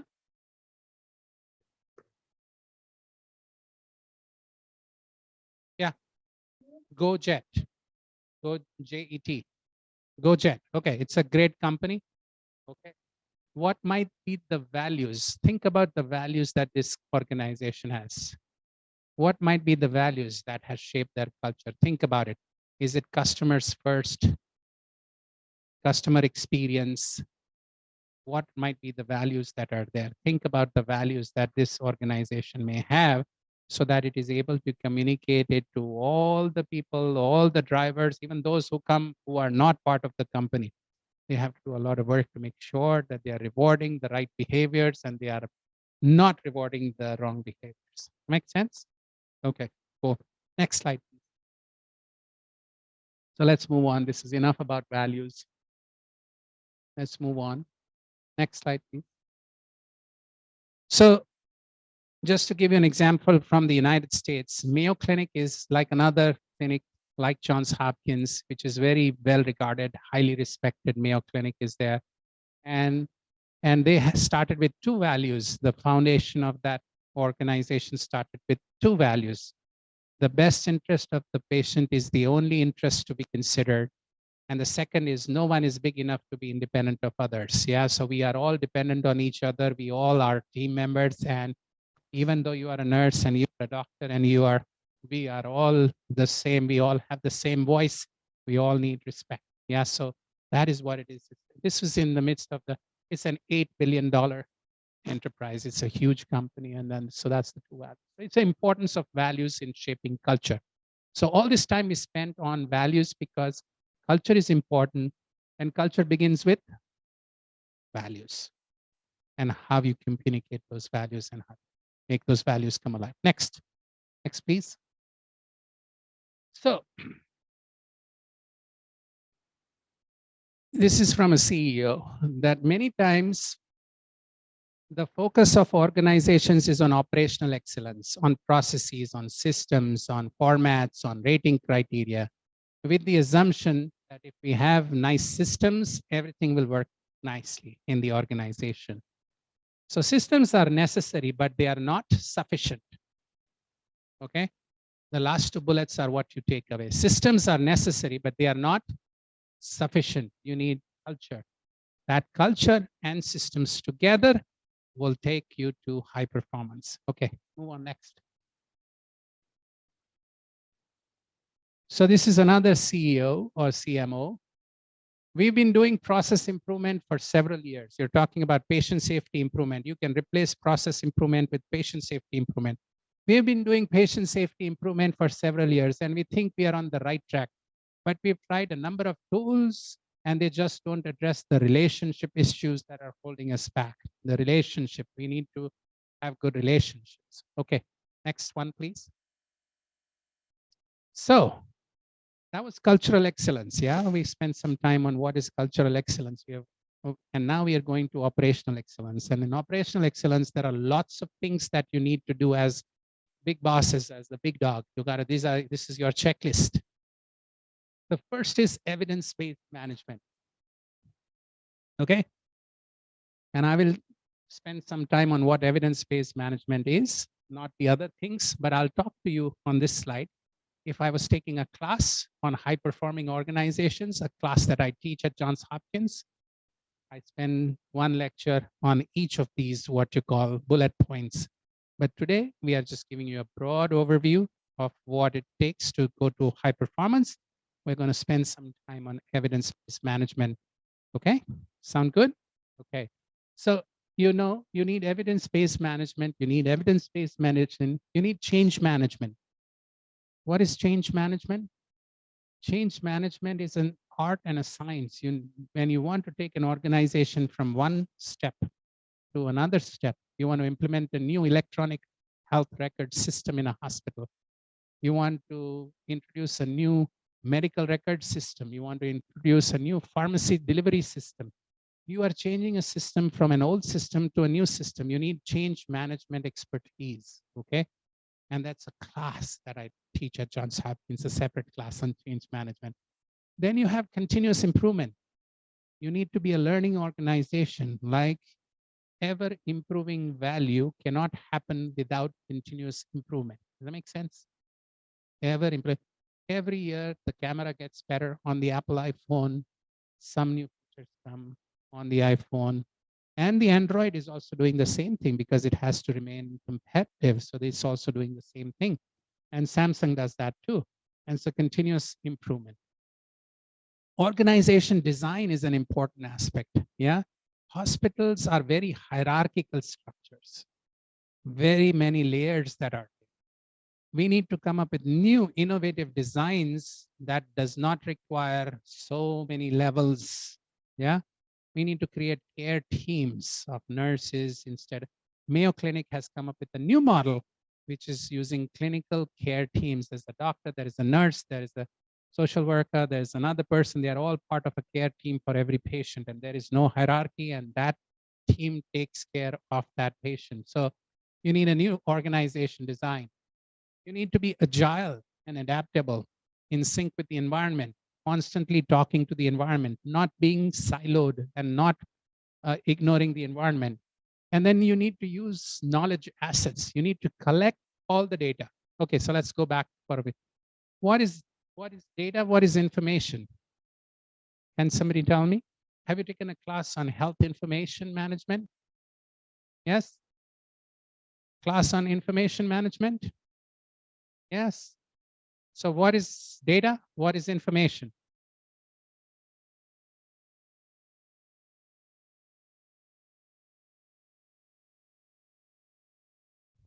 Come on. Okay, thank you. Data is like raw materials and the information is the process data. Data is raw numbers and symbols and figures, and information is when you process those raw, what you call data, it becomes information. You make meaning out of, you put the data into some context, and then it becomes information. Yeah? Okay, now, what is knowledge?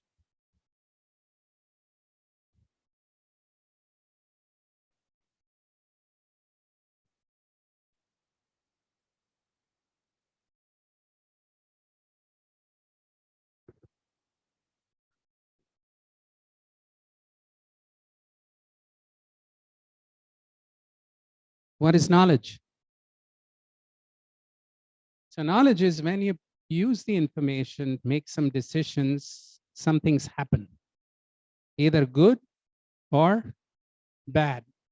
And you collect that data, collect that information over time, what worked, what did not work. And then instead of reinventing the wheel, in the future, you use your learning from knowledge. Does that make sense? So when you process the data, it becomes information. When you use the information, things work or things do not work. Your experiences of the information utilization is knowledge, which over time, you build knowledge assets in your organization. If I make these changes, if I admit patients this way, this is going to be the delay. This is going to be the possible discharge. If I discharge them at this hour, this is what's going to happen. If I give medications, if I order the medications 3 weeks before instead of 2 weeks, I'm more likely to get the medications on time. So knowledge over time, you need to collect the knowledge assets and you need to use those knowledge assets. Many organizations do not collect data. They use the information for one time, but they do not collect the knowledge or the knowledge assets over time. Okay? And there's another higher level, which is called wisdom. We will not talk about that because that's a separate class. Okay, so accountability is important. You need to hold people accountable for operational excellence. And then you have alignment and integration of values, systems, and processes. Alignment and integration of culture, values, systems, and processes. Okay? So let's spend some time on evidence-based management. What is evidence-based management? You all know evidence-based management. If you know evidence-based medicine, you know evidence-based management. So tell me what you think evidence-based management is. I'm not going to go to the slides because I know you know the answer. You know the answer. What is evidence-based management? I showed you that little clip for evidence-based medicine. That movie, that little video. So think about what is evidence-based management?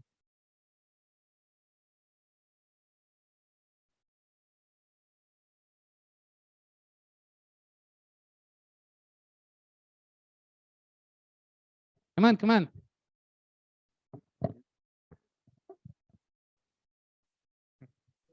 I'm sorry, Prof. Can I try to answer your question?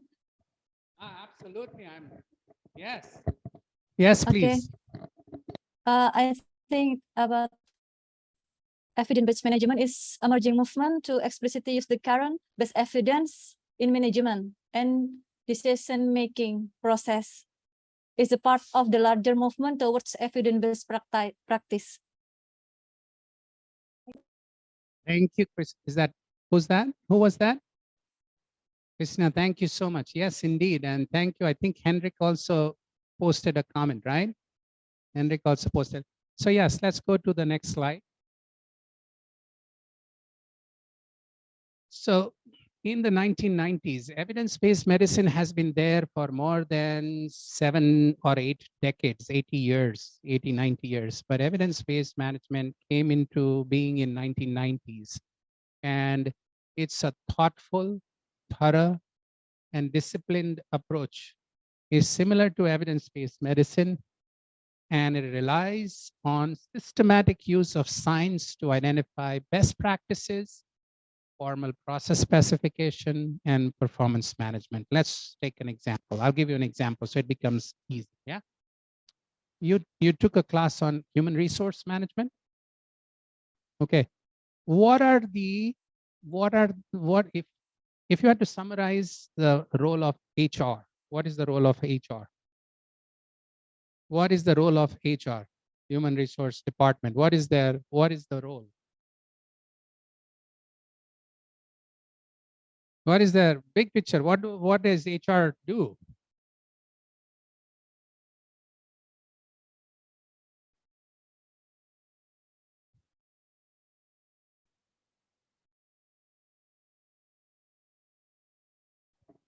Hire and Yes. hire employees. That's one. But what are other roles? Start from hire employee, and we make a selection, and we train the employee and evaluate the employee and make the employee can work excellence in this unit, in Beautiful. their unit. Cool. So I like to say it's about the 3 R's: recruitment, retainment, which means a lot, and retirement. Recruit, it's the employee life cycle. From the time that the employee comes in, it's recruitment. Retainment means keeping them in the organization and growing them and managing them, talent. And then retirement, because when they retire, you want to make sure that they have enough money to be spending the rest of that. So recruitment, retainment, and retirement. Yeah. So what are the best practices or evidence for recruitment? Should we recruit internally? Should we recruit from outside? When should we recruit internally? When should we recruit from outside? Which is better, according to you? Internal hire or external hire? Ah, good answer. It's about what position? Explain more. If the position require a big requirement or like employment for the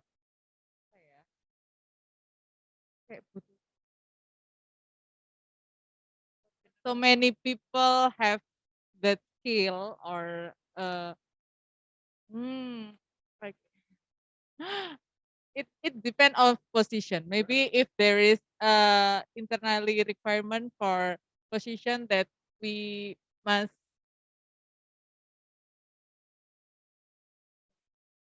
Specific skill. If you have a general skill, you can open recruitment from external. But if you have to learn the cultural skill from the organization, you have to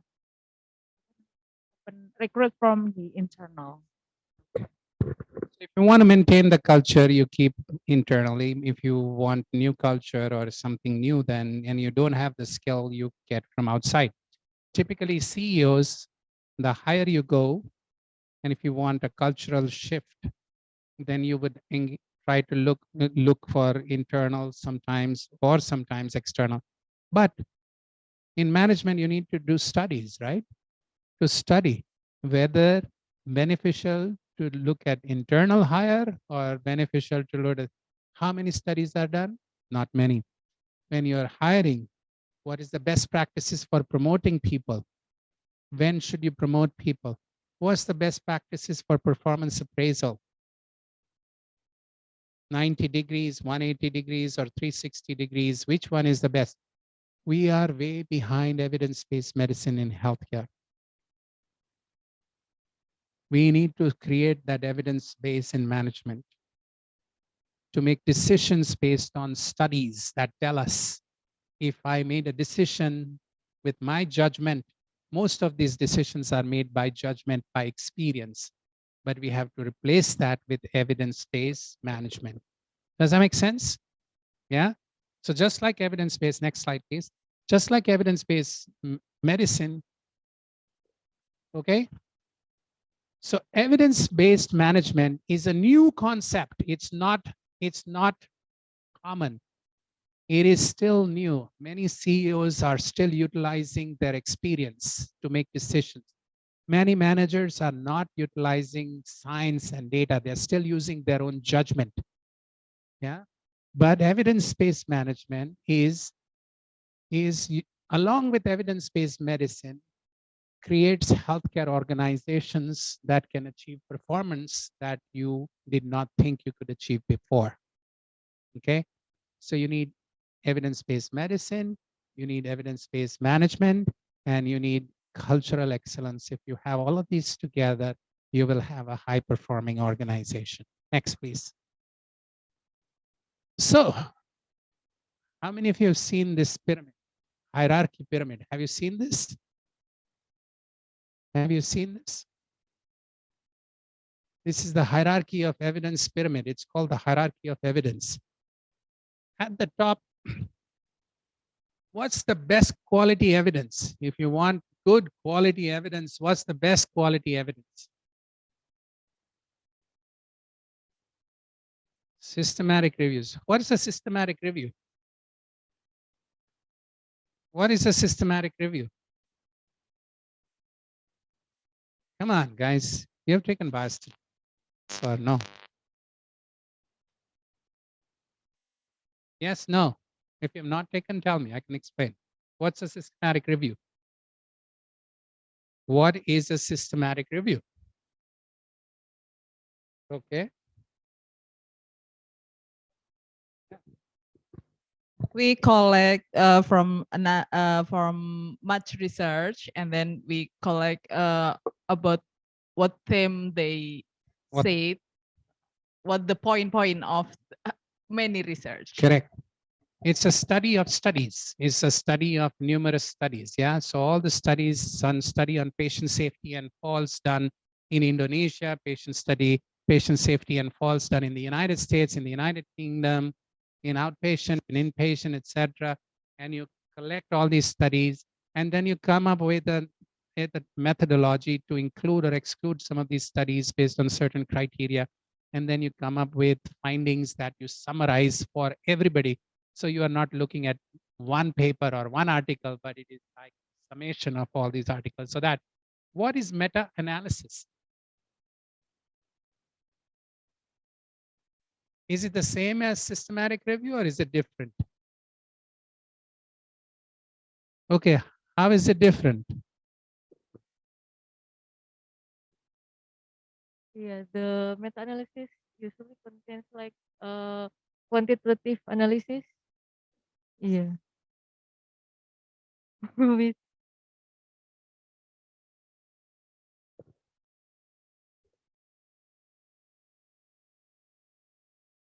yeah, maybe include the RCT study. The I don't really understand about the meta-analysis, but as far as I know, it's yeah, yeah. Select the RCT studies, and then I don't know. Okay. So meta-analysis, yes, somebody has typed in there. Okay, can we look at what? Meta-analysis using statistic. Correct. So it uses data. So Dr. Inge has done a study. I have done a study, and 5 other people have done studies. Yeah. So I will ask Dr. Inge to give me her data.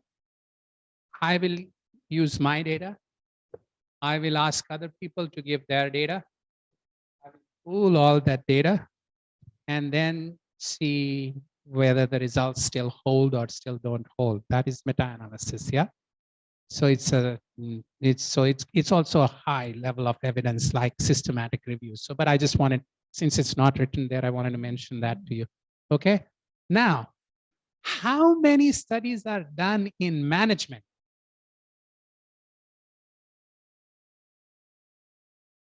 When should I make a decision for hiring? How should I market my program? What's the best marketing technique? What's the best hiring technique? Which hiring technique is better? When should I fire people? Is it better to hire internally or hire externally? How should I design performance systems for employees and growth? How many ladders, how many steps do I need? We are way behind medicine. We need to do these studies in management. We can't depend on individuals and experience. And that is the model for high performance. Because with standardization, you reduce dash. With standardization, following a recipe for your dish, you reduce dash. What is that? Fill in the blank. You reduce, we used this term earlier, variation. When you reduce variation, you standardize, you know whether you're improving or not improving. And you can continuously change the steps in the process to improve.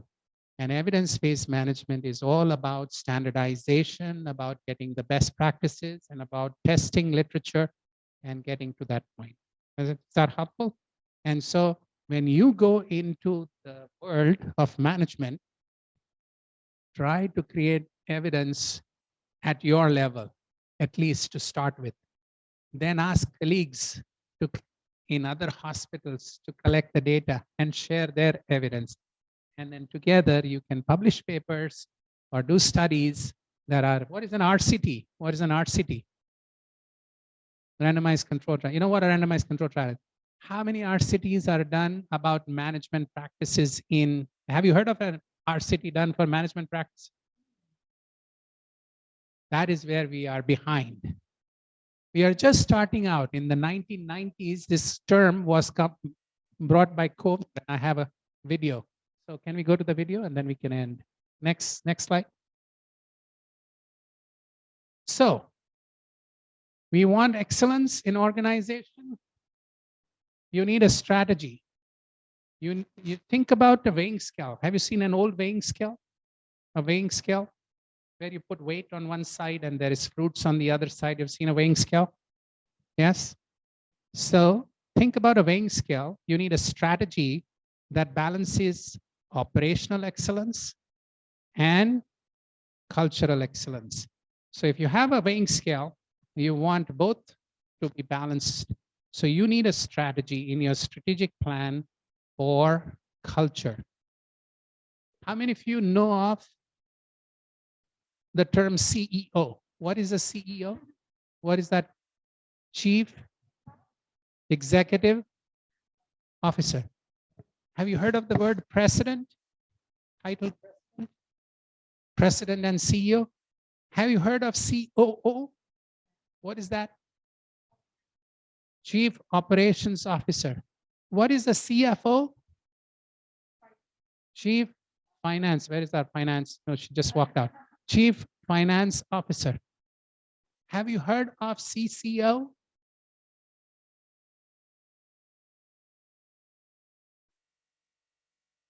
Chief Culture Officer.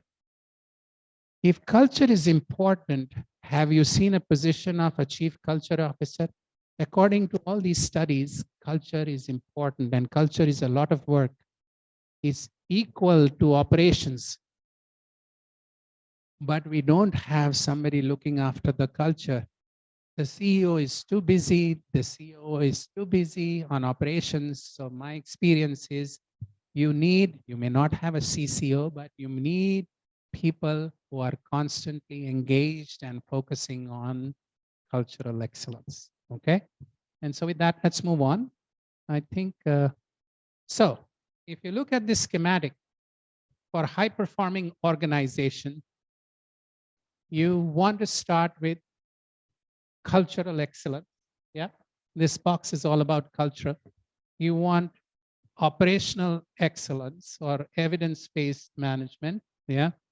And then you want a strategy that balances both cultural and operational. And then you utilize the data from the environment and data to keep making changes, talking to your customers and stakeholders and the board and the trustees and competition. And you keep making changes and keep improving because you want to be a learning organization. You want to be a high-performing organization. And so you want continuous ongoing improvement. Okay. So this today, what I set was a stage for what is the foundation for high-performing organization and the role of evidence-based management in driving high performance. Okay, so I think that should be it. Can you go to the next slide, please? Okay, so I'm happy to share material from Baldrige, that award that I talked about in the United States, given by the president. It's a model or a framework for any organization to build both together foundations, culture and operational. So I won't spend time on this. Go on to the next slide, please. You will see the Baldrige framework. That is the Baldrige framework. The Baldrige framework has a leadership triad. You need strong leadership. You need good strategic management. You need to know your customers, all your customers. This is called the leadership triad. You need people, workforce, HR. You need strong operations, operational excellence, and you need, this is the backbone. It's called MAC, measurement, analysis, and knowledge management. We talked about data, the use of data. You need to use the data for leadership. You need to use the data for customers. And so this is an evidence-informed framework for high performance because it takes all the foundations, the recipe, and puts it together in a framework for organizations to go onto the journey for excellence. What do you see at the bottom? What do you see at the bottom? Values. You have to, the backbone or the base or the foundation is culture, values, because none of this will stand if you don't have the values and constructs. So this is a framework. If you are interested, I'm an examiner. I can share material on what is high performance according to Baldrige. If you want, I can share some information with you. Okay. And then the next one. So we don't have time, but we've already done this a bit. So can you list some evidence-based management practices? For example, in HR management, how do you engage employees? You know, how do you engage employees? How do you motivate employees? What is the evidence on motivation? Which motivation techniques work? Give them money. Give them rewards. Okay. Like what kind of rewards? Okay. How many of you know intrinsic versus extrinsic motivation? Intrinsic motivation, extrinsic motivation. Extrinsic motivation is money, bonus, promotion. Intrinsic motivation is motivation from within. Yeah. So according to Herzberg, have you heard this guy? Herzberg motivation theory. You heard of Maslow? Maslow, remember HR classes way back then? Forgotten already? Huh? Maslow's theory, Herzberg, Bloom, all of those guys, yeah? So Herzberg said, what did Herzberg say? Do you remember Herzberg's theory? No, okay. Satisfaction and dissatisfaction are two separate scales. They are not one and the same. Look at a scale, dissatisfaction to satisfaction. No. Less dissatisfied, more dissatisfied, less dissatisfied, separate. Less satisfied, more satisfied, separate scale. They are not on the same scale. Herzberg said that. So you need to, if an employee is less dissatisfied, does not mean that they are satisfied. So you got to think about best practices or evidence for employee engagement. What works? Do studies on what works for employees. How do you, what is the evidence for hiring, internal versus external, using social media, using advertisements? What gets us the best? Training. Oh my goodness. Training. Do you know how many $1 billion are spent on training? How do you evaluate? How many training programs are evaluated? What is evaluation? Not course evaluation. The instructor did the job well. Training is based on, do you have the skills? Did it change behavior? So a lot of work needs to be done there. Talent management. How do you best manage talent in the organization? Talent, yeah. Succession management. The ladders, career ladders. What are the best career ladders for growth? Officer to manager to director to vice president to CEO. Which ladders are good? How do they work? No RCTs, no studies done. I think we will promote her. I think he's doing a good job. We'll promote him to CEO.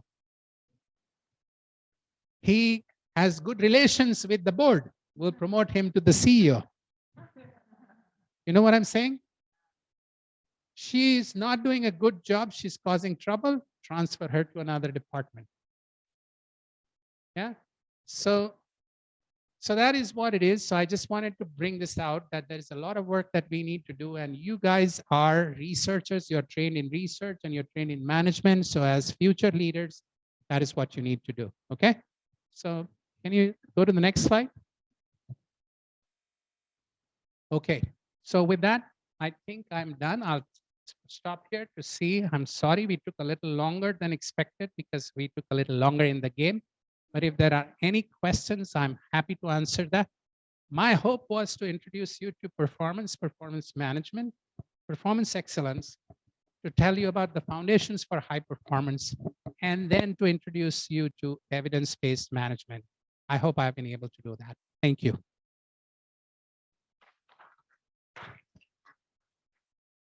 Thank you so much, Professor, Yeah, for welcome. your presentation.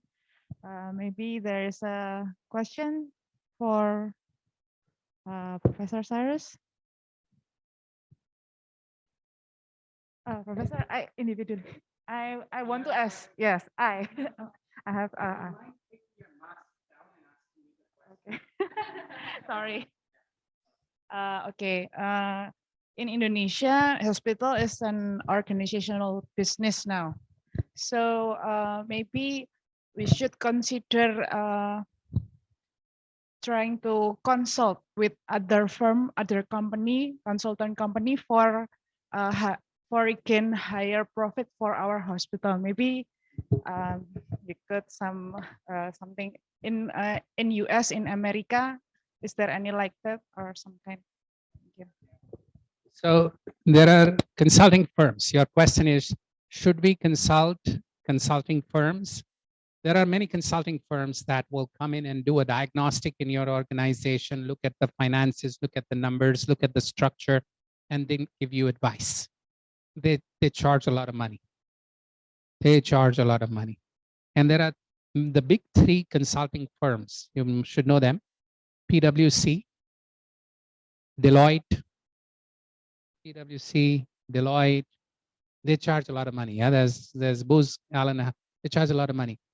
What do? Yes, they do this. They come into your organization, look at your data, look at all this stuff, look at your culture, look at your systems, look at your processes, and they are new because they are not jaded. You know, they don't. When you wear your specs in your organization, you only see a few things. When they come from outside, they can see many things that you cannot see. So it is okay to have them if you are facing challenges, but they are expensive. Okay. And you need to learn also to look at things with a different pair of glasses. Okay. Because otherwise you will be dependent on them all the time. But it's not a bad idea to have consulting firms look at it, because they look at it objectively. They are not subjective. You may have some biases. You may like a few people. You may not like to change, merge, or do some things in the organization. They don't have any problem because they are just looking at it objectively. Okay, right, good. Thank So I you. used to work for one of them. So that is, Okay. but there is there's a conflict of interest here. So that's Okay, thank Okay. you very much. okay. Any other questions? Oh yeah, from the online audience, maybe. Any Yeah, we other can ask the online audience if they have any questions. They've been rather quiet.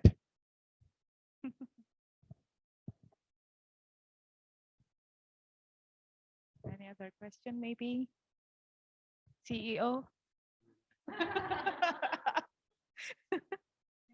Okay.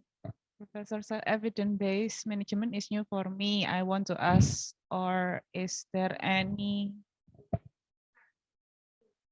to use this? If there was, what step in is the most important?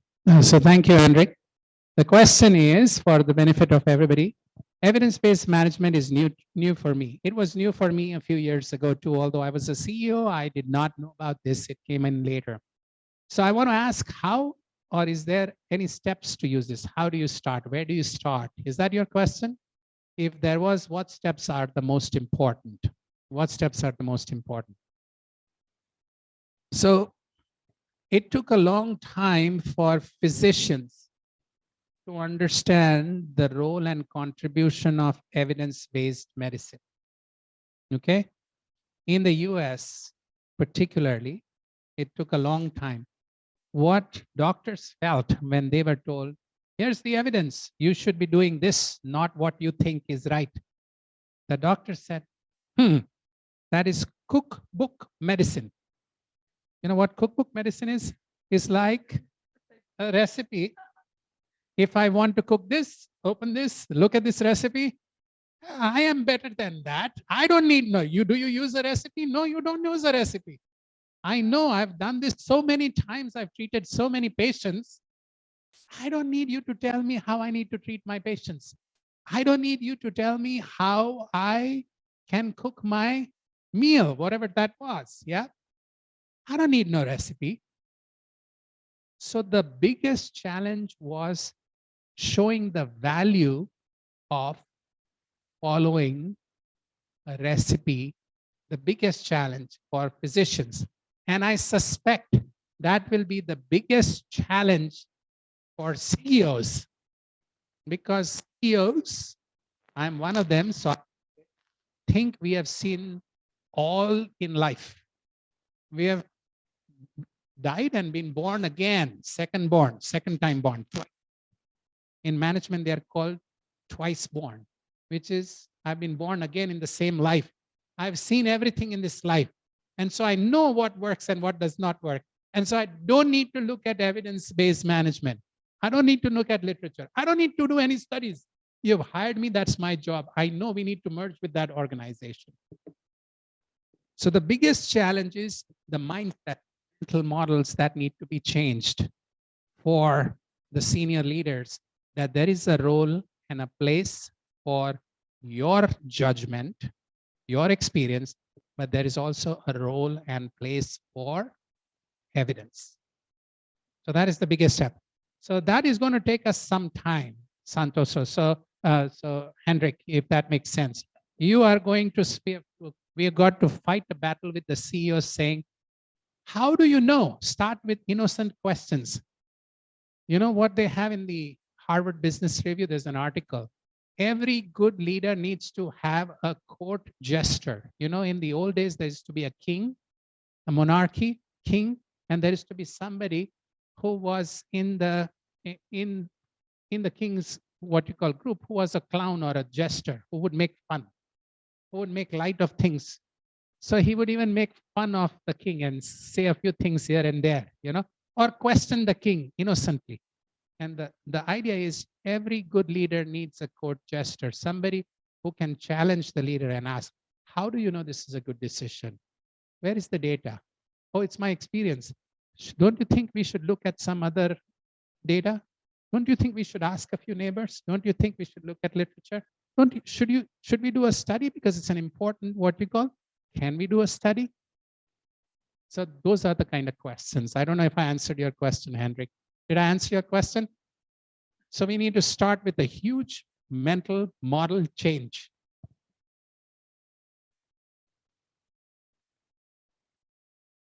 Okay. Thank you for that question. A good question. Any other questions?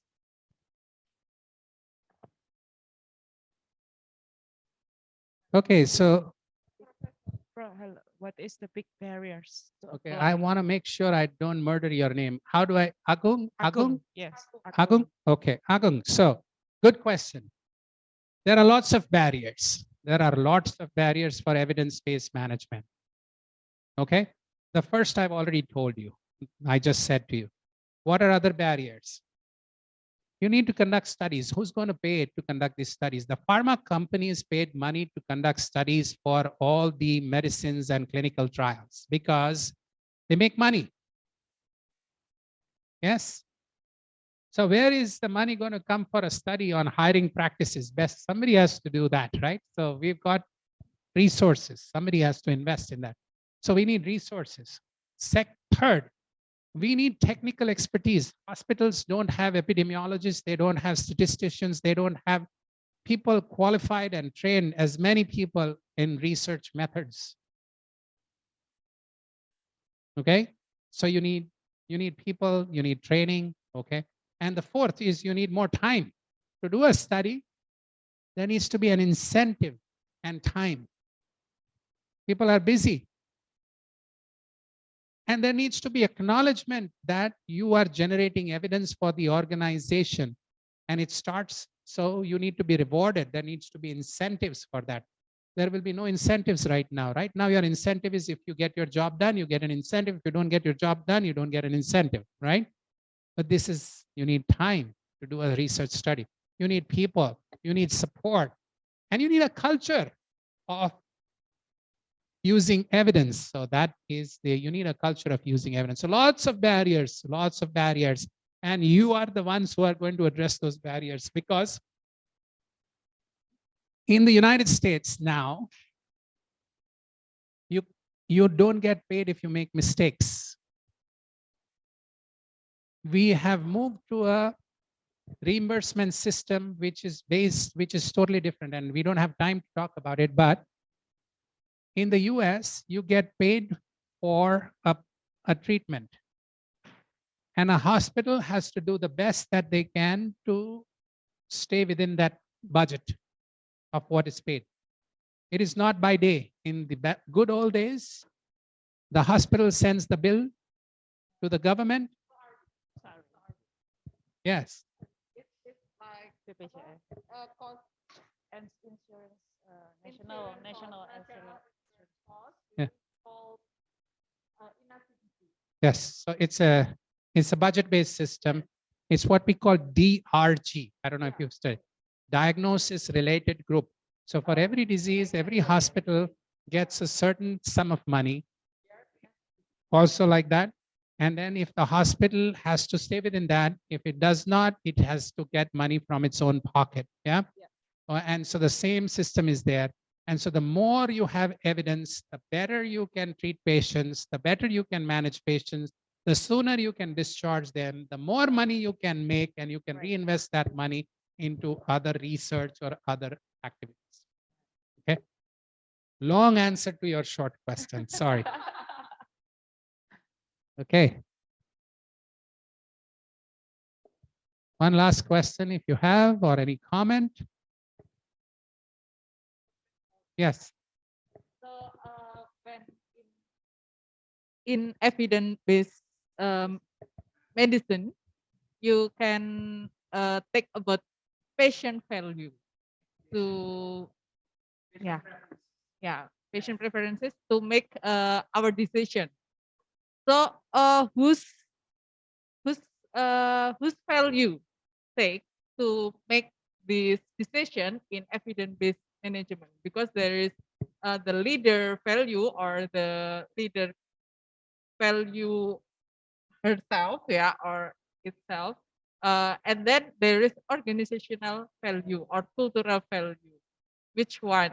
I think the leader is more have autonomy to get their decision. Excellent question. So if I understand, where do patient preferences come into the evidence-based management equation? Your question is, and whether the weight given to patient values is lower, higher, or equivalent to the voice of the management. Is that correct? Is that correct? It's a very tricky question.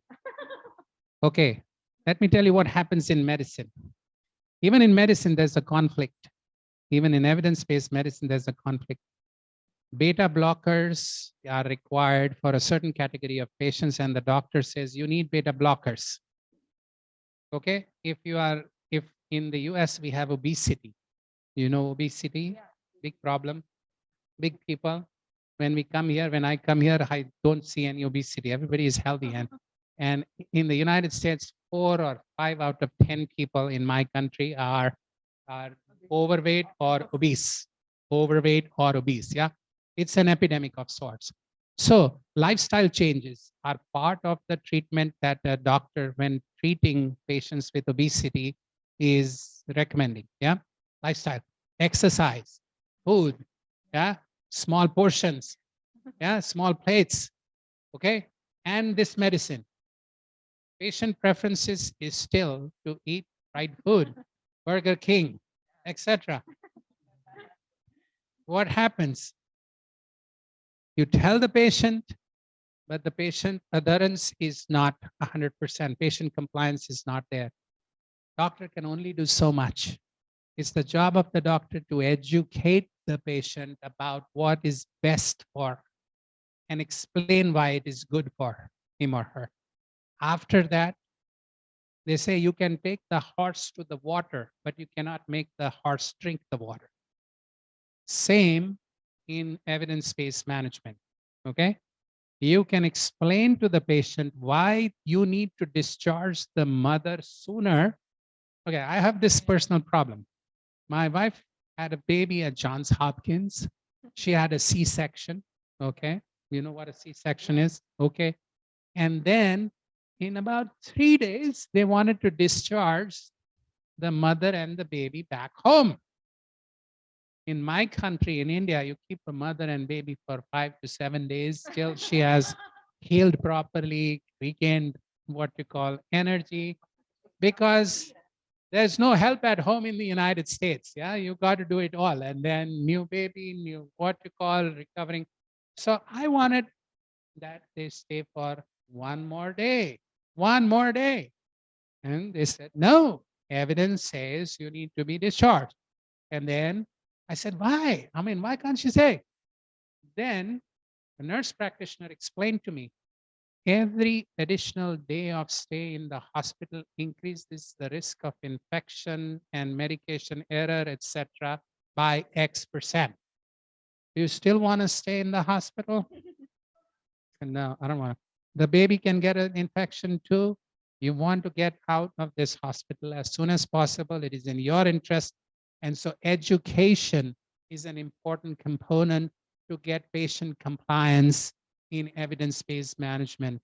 Why it is important for your discharge to occur sooner, or why you need to wait 1 more day. Why a COVID test, a short COVID test is not the gold standard. You need to do a PCR. You need to explain, you need to educate. And slowly but surely, patients understand. Some do, some do not, but that's what it is. But as the boss, as the manager, you need to be able to try to use you need to balance. It's tricky. And sometimes you have doctors change medications based on patient preferences. Example, in cancer, chemotherapy may be better than radiotherapy, but chemotherapy has many, many more severe reactions. You lose hair, you lose weight. So there is a lot that happens right there. So I don't know if I'm explaining, but it's a balance. It's a delicate balance, and you need to start working towards that. Okay. Again, all long answers. I'm using examples so that you can get the point right there. Thank you. Okay.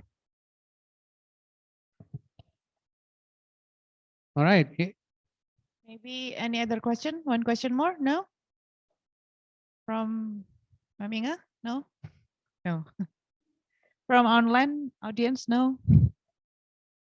Okay, and then I'd like to say thank you to Professor Cyrus for this presentation. It's very helpful, very good, and very useful. For it's very fun too, because there's a game, White Beats Company. And then for our teacher, Ma'am Inga, thank you for your great support. And for other participation, for active participations, and for online audience. Thank you for your attention. Maybe we can meet in the next opportunities, Professor Cyrus, in Indonesia again. And have a nice day, everyone. Good afternoon.